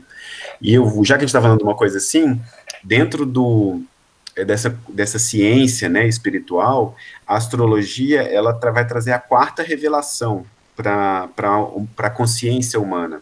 As três primeiras revelações, elas estão sistematizadas dentro de uma coisa que chama doutrina secreta, que é uma sequência de livros, estou até com um aqui, ó. É uma sequência de ensinamentos. É esse aqui, ó. Foi editado pela Pensamento. É uma sequência de ensinamentos que fazem parte de livros muito antigos que chama Estâncias de Dzian, ou Livro Perdido de Dzian, que era resguardado dentro do conhecimento lá nos Himalaias. Então, essa sabedoria antiga, né, que era resguardada lá, que diz respeito à história do planeta, da humanidade, desse universo, o que a gente está vivendo como seres, como consciências, o que cada ser, cada parte da consciência, da água, dos animais, tudo isso. Lá tem história de tudo, né? Então, 3 livros, primeiro para contar a história, a cosmogênese, e depois o resto para contar a história da humanidade. Ele que foi um escrito a partir desse livro de Dzian, que está lá na Sabedoria dos Himalaias. O que acontece? A astrologia, lá tem 3 revelações sobre o caminho que a humanidade está percorrendo, e a astrologia é a quarta. Então, a gente, com a astrologia esotérica aqui, está tentando entender isso, né? A gente está tentando ver o que ela está nos revelando, sabe? Que caminho que ela está nos abrindo. Que é essa sensação que a gente tem de, nossa, eu tô me entendendo, sabe? Aquela coisa assim, quando você olha o mapa, vê o que está acontecendo, compreende uma coisa que não era óbvia, sabe? Alguma coisa que está te elevando o pensamento. Isso é uma revelação, né? Isso é um processo que está rompendo véus. A gente está revelando algo, está tirando véus de algo para nos ajudar a prosseguir nesse caminho humano, né? Nesse caminho humano não como ser material, mas humano enquanto consciência humana. E a astrologia tem esse papel super importante. Por isso que a gente faz esse esforço todo, né? E fala de coisas muito mundanas e fala de coisas muito elevadas, porque a nossa vida é essa, né? Agora o que a gente está vivendo é isso. Um trânsito da nossa consciência entre muito apego e muita coisa, às vezes, que a gente está querendo viver lá em cima. É tudo junto agora, né? É tudo junto. Ó, a gente tem mais uns minutinhos. Alguém quer tentar trazer alguma questão, colocar alguma dúvida ou trazer alguma interpretação? Eu queria fazer uma pergunta de astróloga iniciante para a Ju, lá do mapa astral dela. Quando eu olho, assim, de uma forma geral, eu vi vários planetas, assim, em casas diferentes, assim. E aí a minha pergunta é o seguinte, tem alguma coisa a ver ter muitos planetas numa... Já fiz essa pergunta, mas eu sempre faço. Porque quando eu bato o olho assim, numa primeira visão, eu vi, por exemplo, o mapa da Ju aí bem distribuído, vários planetinhas em casas separadas, assim. Aí eu fiquei pensando, nossa, isso me parece que é uma pessoa equilibrada, assim, porque as questões da vida estão distribuídas para conflitos, digamos assim, influências energéticas desses planetas de forma distinta. Eu estou errada, assim, como é que é isso, assim? Você se sente uma pessoa equilibrada, Ju, nesse aspecto, assim, com as várias questões da sua vida? Pode depois falar um pouco sobre isso também para a gente, Lucas? Assim. Eu me sinto, sim, eu me sinto até bastante equilibrada, sabe? Em função, assim, de como as coisas vieram apresentando, assim, na minha vida, eu sinto que eu consigo administrar, sabe? Com equilíbrio, algumas coisas sem externalizar. Talvez eu desenvolva igual agora, recente, que veio essa psoríase e tudo, né? Mas mais por contenção de não explodir mesmo. E assim, e todas as coisas que vêm diferente, eu tento sempre trazer um equilíbrio. Apesar dessa minha, sempre estar reinando, querendo reinar essa parte capricorniana, né, de querer ter ali o controle de tudo, esse lado eu já estou conseguindo já jogar já para o, como se diz, para o meio de, o banco de reserva. Eu não estou querendo mais sentar nesse trono de controladora, não, sabe? E assim, e aí eu vejo mais uma vez, quando você me fala aí da questão do equilíbrio, que eu estou conseguindo equilibrar isso de novo na minha vida. Né? Então, eu vi ali que o Lucas tinha saído da reunião. E é isso. Então, eu acho que sim. Acho não, eu creio que sim. Nesse sentido, né? E Vocês outra, estão outra vendo questão, o mapa da Ju aí? a outra questão também que eu vejo, a questão minha no equilíbrio, algumas coisas que eu consigo administrar sem precisar externalizar também, né? Então, igual quando eu não misturo essas partes, por exemplo, das coisas que eu vivo, né, no mundo espiritual e tudo ali, eu não fico comentando com vocês aqui, né, porque está fazendo parte do nosso estudo, mas eu não costumo ficar comentando isso com ninguém, isso também parte para não desequilibrar as pessoas também naquele universo, né, fica pensando demais aquelas coisas que eu vivo. Então, assim, eu, nesse ponto também, eu acho que é uma forma de equilibrar, né. É isso. Hoje, quando a gente vê uma pessoa com um mapa muito espalhado, os planetas, né? Isso é uma informação importante, né? Igual a Ju relatou, o jeito que ela sente as coisas, sabe? Mas se a gente fosse tentar generalizar, eu acho que é difícil generalizar qualquer coisa, né? Dentro da vida de um indivíduo. Mas enquanto um processo amplo de consciência, você pode saber que a pessoa ela vai viver vários níveis de expressão. Então, pensando nas casas como prisões, né, como mansões, a pessoa realmente vai estar vivendo várias experiências nesses setores que tem planeta nas casas, entendeu? Enquanto a consciência estiver presa nesse processo de experiências humanas, né, igual todos nós estamos, a pessoa que tem planetas muito espalhados, ela vai ter vários níveis de experiência, entendeu? Vai ter várias ativações ao longo da vida dela, em vários setores da vida dela. Pessoas que têm muito localizado são pessoas que têm uma vida mais direcionada, então ela vai, a vida mesmo externa, né, vai estimular ela em setores mais específicos, sabe? Ela não vai ter tantas interações com diferentes aspectos, né, da experiência humana. É mais ou menos isso que acontece, sabe? Quando a gente está com o mapa, vamos dizer assim, espalhado, né?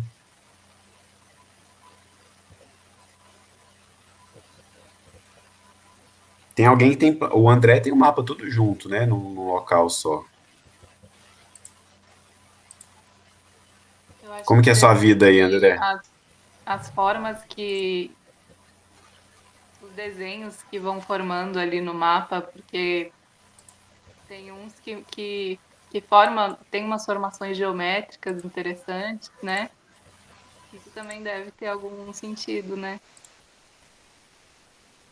Tem uns que formam mais um triângulo, tem outros que tem mais parece um, que nem o da Ju, parece um cristal ali no meio. E tem uns que tem uma fórmula mais de losango, né?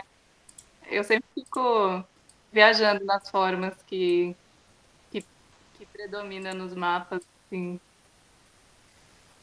porque isso deve contar alguma coisa também, né? Nem sei se existe algum estudo sobre isso, né? Só tô aqui. Tem, vou mandar para vocês. Vou mandar lá no grupo, pra vocês poderem ir pensando. Mas tem que fazer igual eu falei, tem que tirar um pouco de informação, tá? Porque esse tanto de informação que eu coloco aí não dá, não. Deixa só os planetas pessoais e deixa os ângulos só entre os planetas. Eu coloquei ângulo com todos os elementos do mapa, então ele faz ângulo com tudo e aí fica muita informação. Põe ângulo só com os planetas e põe menos só os planetas mais centrais do mapa mesmo. André, é interessante, Lucas, nesse aspecto que você falou, se tirar os outros aspectos do meu mapa, ele não tem ângulo nenhum, né? Ele fica só uma linha no canto esquerdo aqui, mas ele não faz todo esse resto que aparece na imagem, né? Pensando que a Cíntia falou, todo esse resto que aparece na imagem não tem, né? Vai ficar só uma linha reta mesmo aqui, vindo de Vênus até aqui embaixo em Netuno, e é isso aqui o mapa, né? Tudo. Uma outra curiosidade, não sei se vocês repararam, no meu mapa com o da Giane, ele dá diferença de menos de 1 grau para todas as casas. É exatamente o mesmo mapa em termos de casas. Então, os signos, né, o peixes e virgem interceptado aqui, né, Capricórnio com 2 casas, né, e Câncer com 2, né, o meio do céu lá em Câncer é igualzinho o mapa, né, interessante isso, né. E a diferença é que eu troco, o sol dela tá aqui em Algol, em Touro, e o meu como é que chama isso aqui? Fugiu aqui da cabeça agora. O Centauro aqui, como é que chama o planetinho aqui? O asteroide? Quirion. Quirion. E meu Quirion tá lá no lugar do sol dela, né? No mesmo lugar também. Deixa eu ver o grau aqui. Cadê Quirion? 26, Não é o mesmo lugar, mas tá ainda...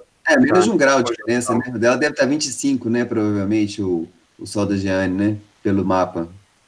Acho que ele está bem em cima da linha lá da linha média do terceiro decanato, né? Ele deve estar com 25 graus, o Sol da Giane, provavelmente. É só uma curiosidade. 25, né? Visualmente eu imaginei que era 25. É só uma curiosidade, né? Porque a experiência material em termos de signo é a mesma, né? Vamos dizer assim, né? Básico, né? No primeiro leitura é bem rapidona, né? Mas a distribuição dos planetas é bem diferente, né? É interessante, uma curiosidade nesse sentido. E o que determina, né, André, mais, pensando nisso? Olha, a casa ou o planeta? Eu acho que tem que ser o planeta, né? O planeta é mais importante, né, do que a casa, né? A relação dos planetas com os signos, né? A casa é um terceiro elemento aí nessa brincadeira, né? Eu acho que se a gente for olhar, né, a influência é menor, né? Mas ao mesmo tempo, Lucas, como a gente vive num planeta, uma experiência muito material ainda, né? As casas também têm muita importância, né? Interessante isso, né? Se for pegar, por exemplo, na hora que você foi falar do mapa da Giane, né? Que o sol dela, lá em Touro, na casa 7, a casa 7 dá uma conotação forte, né? Até a gente se libertar disso, né? Acho que essa é uma pegada interessante, né? Do que você colocou sobre a astrologia da alma, né? É importante compreender a casa para a gente compreender também quais são as prisões, né? Que a gente se coloca, né? Naqueles níveis de experiência, né? Aí eu não sei se é mais ou menos equilibrado ter mais ou menos prisões, né? Se eu vou pensar nesse sentido, né? Por exemplo, você pode ter uma prisão de nível cofre do tio Patinhas aqui para mim, né, lá na casa 12, né? Porque é uma prisão com muitas trancas, né? Assim, tem tranca, cadeado, corrente, está enterrado debaixo do solo, né? Do oceano, todas essas coisas. Ou você pode ter várias prisõezinhas que a chave está lá, só você enfiar a mão do outro lado e destrancar, né? Depende um pouco. Acho que isso aí acho que vai variar muito, essa coisa de da pessoa ser mais ou menos equilibrada. Acho que é mais no sentido que ela conseguiu assimilar aquelas experiências que ela teve, né? Do que se tem mais, se os planetas estão mais ou menos divididos. Mas é sempre um desafio extra, né? Acho que essa coisa dos planetas estarem juntos, né? Em estéreo, né? Igual está no meu mapa aqui, traz um aspecto extra, né? De desafio, nesse sentido, para aquele aspecto, né? Específico. Lucas, eu vou aproveitar a fala do André, já que a gente, né, fez uma comparação de mapa aqui, e para te fazer uma pergunta que agora me veio. Quando a gente faz essa análise, existe uma hierarquia para a gente pensar o que é mais importante do planeta, a casa e o signo? O que eu olho primeiro para a gente poder, né? Porque igual a gente estava falando ali, às vezes são mesmos casas, mas com aspectos que vão dar diferença na tonalidade de cada mapa. Queria que você pudesse falar um pouco para a gente sobre isso. Tá. Por favor. Mas o que você acha, Gê? Fala do que a gente conversou, o que você percebe que seria o mais importante? Ai, Lucas, você fica fazendo pergunta difícil, eu sou aluna aqui.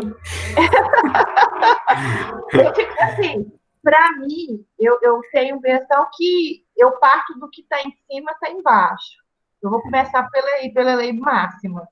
Eu diria que o que está acontecendo entre os planetas é o que vai reger.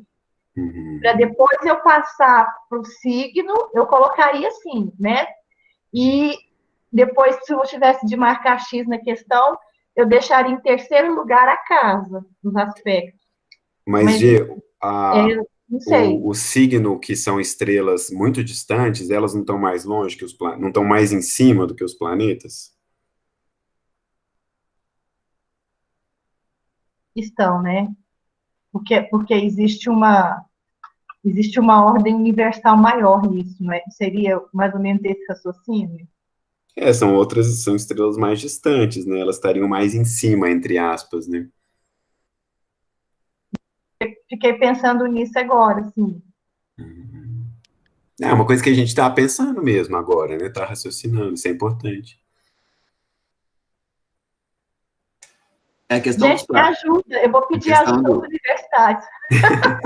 Dos planetas. Aí me ajuda, Lucília, Fábio, pelo amor de Deus, socorre aí.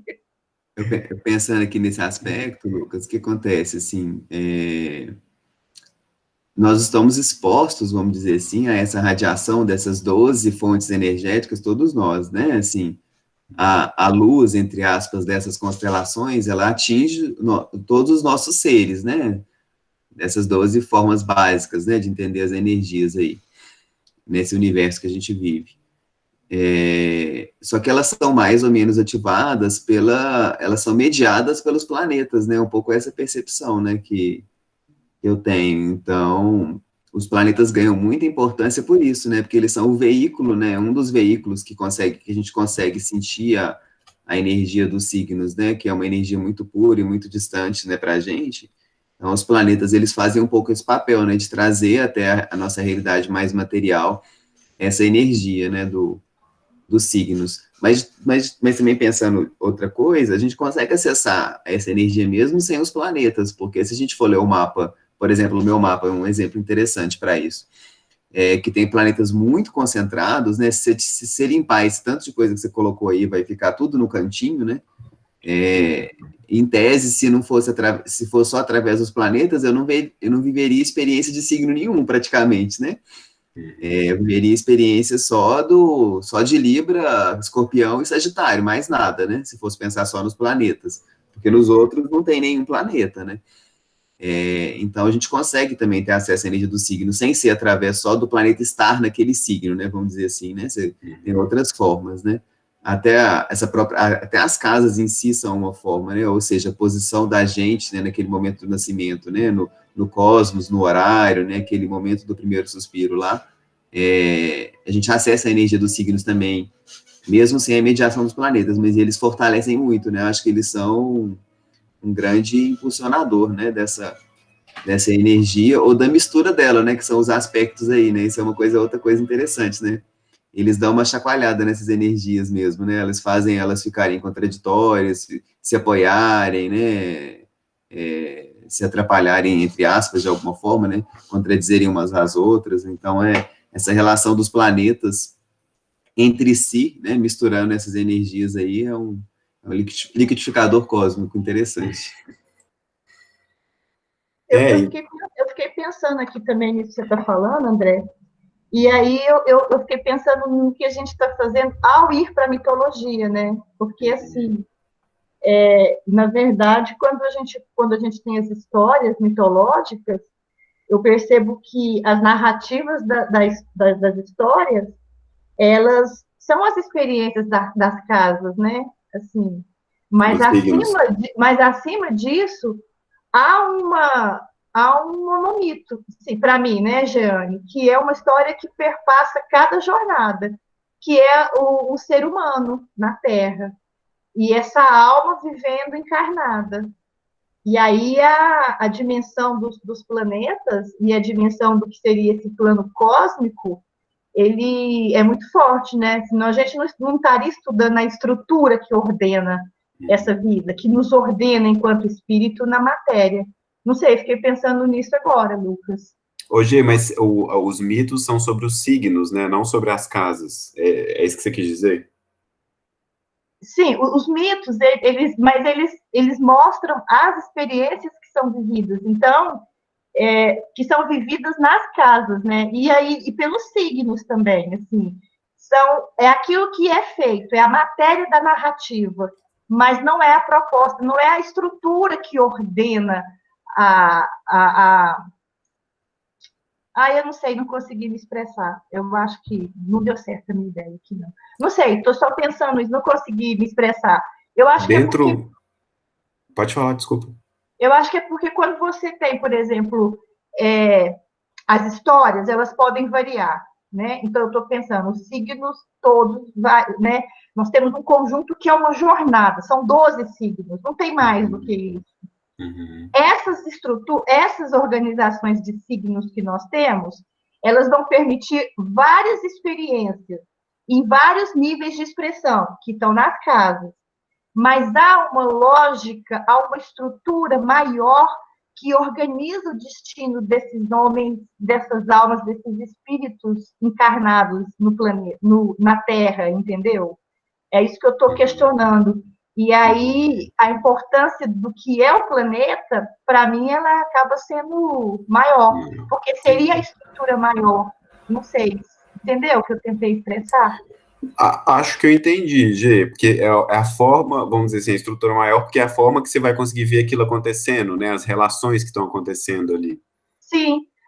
Teve um colega nosso aqui que colocou uma observação no chat que eu achei bem interessante. Olha lá, ele colocou: os arquétipos se projetam na vida e se sobrepõem uns sobre os outros.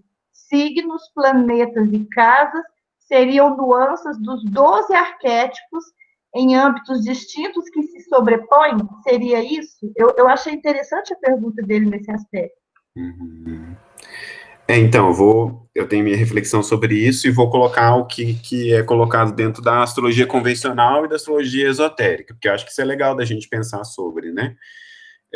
Dentro da astrologia convencional existe uma hierarquia, aí realmente são os luminares, a hierarquia é essa, de importância, Sol e Lua. Então, qual que é o mais importante? Sol e Lua. Depois, por que o Sol e Lua é mais importante? Porque eles estão em signos importantes. Então, em termos de relevância, primeiro é o quê? O signo. Qual signo? Que o Sol e a Lua está. Então, a hierarquia mais alta, né, o arquétipo mais amplo que a gente teria é o arquétipo do signo. Filtrando o arquétipo do signo, a gente tem o Sol, a Lua, depois o ascendente, na astrologia convencional, e depois os aspectos que o Sol, a Lua e o ascendente fazem entre si, né, as formas de relação, os ângulos que um faz em relação ao outro, em que casa eles estão, e aí depois entraria os outros planetas para compor esse quadro geral. Aí vem os planetas, as relações entre os planetas, né, os signos que esses planetas estão, e e as casas que eles estão. Então, na astrologia convencional, sempre é signo, planetas e casas, né, falando de forma geral. Mais alto signo, depois planeta, depois casa. E na astrologia esotérica, as casas, elas têm uma importância muito pequena mesmo, porque elas são realmente prisões que a gente precisaria conseguir transcendê-las a partir de uma oferta interna o mais rápido possível, né? Identificar onde estão nossas prisões e nos abrir para transcendê-las. O signo, ele é um arquétipo maior mesmo da energia, então ele vai representar uma das 12 formas do universo se expressar, até onde a gente consegue compreender. Por isso que a gente olha onde o Sol passa, né, simbolicamente falando. E a gente não é só isso, existem muitas outras constelações, né, e por que não estão sendo consideradas outras constelações? Né, por quê? O que acontece com essas outras constelações? Porque são arquétipos que a consciência humana, nós aqui, né, encarnados, Lucas, Jeane, Lucília, né, Fátima, a gente não alcança. A gente não alcança isso com facilidade. Alguns seres alcançam, mas não seria útil para o desenvolvimento coletivo lidar com tudo isso. Então, a gente usa esses 12. Não que são só 12, né? São muito mais de 12, mas a gente usa esses 12, que é o que nossa consciência alcança. E por isso que eles são um caminho, né, Gê? Por isso que tem um passo, tem os desafios que são representados nas mitologias, né? Não só nos trabalhos de Hércules, né? Em várias mitologias. Então, os signos, eles são o que conseguem expressar de forma mais perto desse arquétipo, que é o que o ser humano consegue alcançar enquanto caminho de desenvolvimento. Aí os signos são realmente aquilo, hierarquicamente falando, o mais alto. E depois vem os planetas. Dentro da astrologia esotérica, ele fala que quem canaliza as energias são os signos mesmo. As grandes energias que movimentam as leis do universo são os signos. Alguns planetas, raras exceções, aqui falando planeta do nosso sistema solar, eles têm essa tarefa, em alguns ciclos, de canalizar a energia sem passar pelo signo. Aí o planeta assume a função de poder expressar um arquétipo da divindade, né, ou expressar um arquétipo daquilo que a gente precisa viver. Urano já assumiu isso, por exemplo, né, em alguns ciclos. Tanto que na mitologia, Urano é o deus, né, ele é o deus fora do tempo, antes de tudo existir, era Urano. Né, e isso tem uma importância real, isso não é só uma mitologia, né, isso é um processo que a humanidade ainda está para descobrir. E ele está lá nele, as sementes da nova humanidade também, o arquétipo da nova humanidade, né. Então, tem muita coisa acontecendo. E, então, raras exceções, esses planetas assumem, e depois, por último, vem as casas, né, enquanto essas prisões que são uma orientação para a gente poder ver que situação que a gente está, para a gente poder sair dela, né? Se identificar para poder conseguir sair e transcender essas prisões. Eu acho que o jeito que o Simão colocou, lá o pessoal de Bes colocou, é um jeito interessante, porque, na verdade, não é uma coisa que não separa a outra mesmo, não tem nada separado, né, a gente consegue compreender essa realidade por conta dessas conjunturas, né, dessas correlações que acontecem. Porque a nossa consciência é uma consciência ainda material, então a gente vive as relações das casas, né? A gente é uma consciência que está compreendendo as etapas, ou as dimensões do que está acontecendo, então a gente vive a consciência dos planetas, que lidam com pequenas dimensões da realidade maior, e a gente também tem uma consciência mais ampla dentro de nós, que percebe mais esse caminho da alma, que a gente consegue ler um mito de Hércules e se identificar, mesmo sem ter planeta nenhum naquele signo. Né, então, não tem planeta nenhum em Leão, mas eu estudei o mito de Hércules, olha, eu vivo essa tarefa de Leão aí, mas não tem nada lá, porque o meu ser interno tem, entendeu? É o caminho de todos os seres, vencer, por exemplo, o leão de Nemeia, né? Então, isso está para todos. Então, o planeta, ele tem essa dimensão da experiência, mas a gente é muito mais amplo do que as dimensões que a gente consegue compreender. Seria um pouco essa reflexão, né?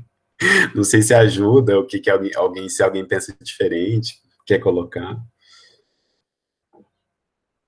O que você achou aí, Gê, da história? Eu preciso refletir, sabe, Lucas, sobre isso, assim. Mas eu percebo que, para a astrologia esotérica, isso aí eu já tinha percebido, que essa vivência que a gente tem nas casas, ela não é que ela é pequena ou ela é menor, mas eu acho que para a nossa consciência, para o desenvolvimento para uma expressão do eu superior, eu acho que essas experiências que a gente vive na matéria, elas são pequenas, assim, né? Frente ao que nós viemos fazer aqui como espírito, realmente, assim. Não sei, eu fico pensando isso, assim. E é interessante, porque aí a gente tem, não é que a gente tem não é uma regra, mas assim, quando a gente começa a pensar dessa forma, os signos passam a assumir uma importância muito grande, né? Para a gente poder olhar, então, essa jornada que esse ser que se expressa e que vai assumir uma personalidade vai ter durante a sua vida nesse planeta. Sim, é o signo. É o signo porque esse é para todos nós. A gente vai viver todas essas tarefas durante a vida. Uma vida a gente deve viver principalmente uma tarefa de forma mais intensa, que pode ser a tarefa que é onde nosso sol está, pode ser que não seja. Isso cabe a cada um identificar, né? E ao longo da vida a gente vive todas elas. Então, se a gente meditar sobre os trabalhos de Hércules, né, ou sobre o simbolismo de cada signo, são energias que constituem a vivência humana, ou até onde a nossa consciência alcança, está representado nos 12 signos. Seria assim, o máximo que a nossa consciência humana alcançaria são os 12 signos. Interessante, né? Mas é para refletir, né, Gil? Eu acho que eu sou do seu favor aí, de, assim, a gente tem que pensar, ver o que acontece, sabe? Como é que, o que faz sentido, o que me ajuda a compreender melhor ou não, e não tomar nada como verdade, porque mesmo a astrologia esotérica, né, que está buscando falar de coisas da alma, o tibetano fala o tempo inteiro durante o livro. Experimentem, né? Avaliem, veem se isso é verdadeiro, veem se isso ajuda no processo de compreensão, né? Então ele fala as coisas sempre pela metade, ele nunca termina tudo que ele está falando para deixar esse espaço, né, da gente poder desenvolver o raciocínio também sobre a questão. Ó, foi isso que a gente tentou fazer hoje, né? Depois vocês avaliam aí o que foi. Quem tiver sugestão, eu vou tentar fazer isso de vez em quando, sabe? Uma vez por mês ou a cada 2 meses, a gente tentar colocar em prática, conversar sobre, né? Colocar espontaneamente, quem quiser colocar as questões, a gente tentar pensar sobre isso junto.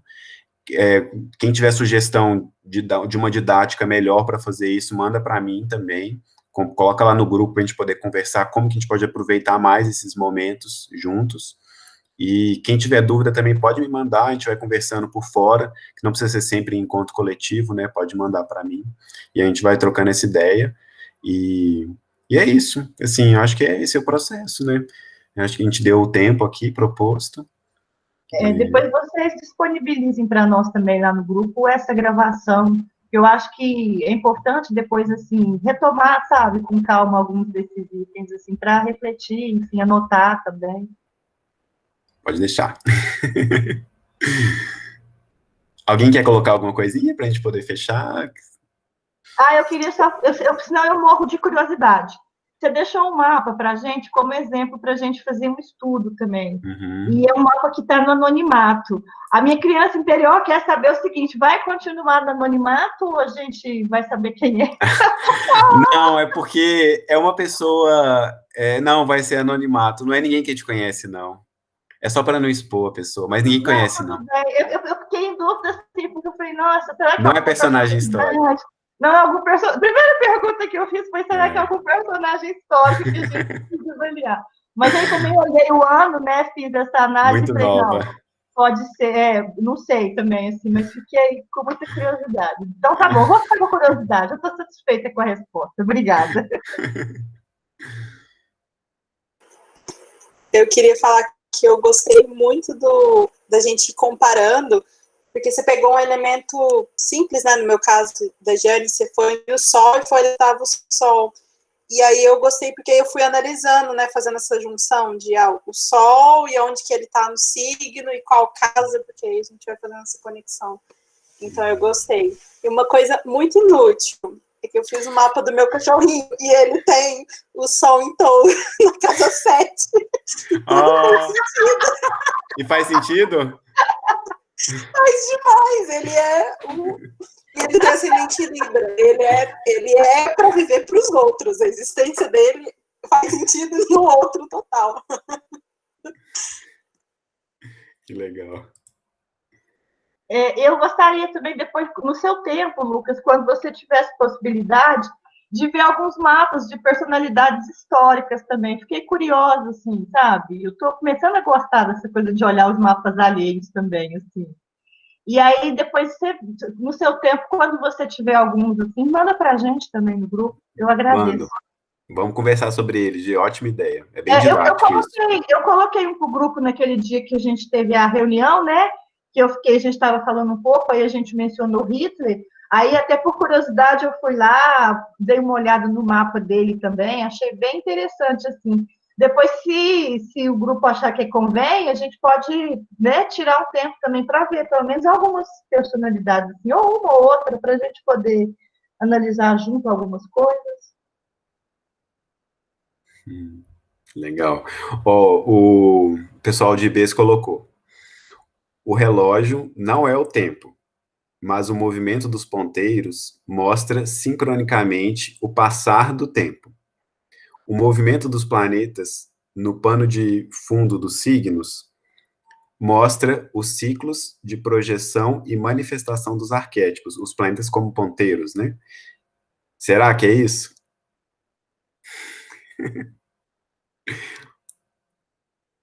Filósofo, hein? Gostei da analogia, legal. Assim como o tempo que o relógio marca é impreciso, o movimento dos planetas também é impreciso. Por isso que a gente não consegue alcançar a realidade do que está acontecendo, ou do arquétipo que está sendo manifestado pelos planetas. E assim como a gente não consegue alcançar a realidade do tempo pelos ponteiros do relógio. Acho que essa mesma reflexão vale também. Então, por isso que os planetas tomam um grau de dimensões da experiência mesmo. Eles não tomam um grau da experiência em si, ou seja, o mito, ele é muito mais verdadeiro, o mito no sentido do arquétipo, do signo, ele é muito mais profundamente compreendido por nós do que o planeta naquele signo. Então, se a gente consegue absorver a essência do signo, a gente está mais próximo da realidade. Mas o planeta conta, assim como as horas, né? O movimento dos planetas ou o movimento dos ponteiros do relógio vão mostrar a sincronicidade, porque ela é real, ela só não é completamente verdadeira, né? Falta peças, vamos dizer assim, para a gente ver. E a peça mais ampla que a gente tem acesso é o signo.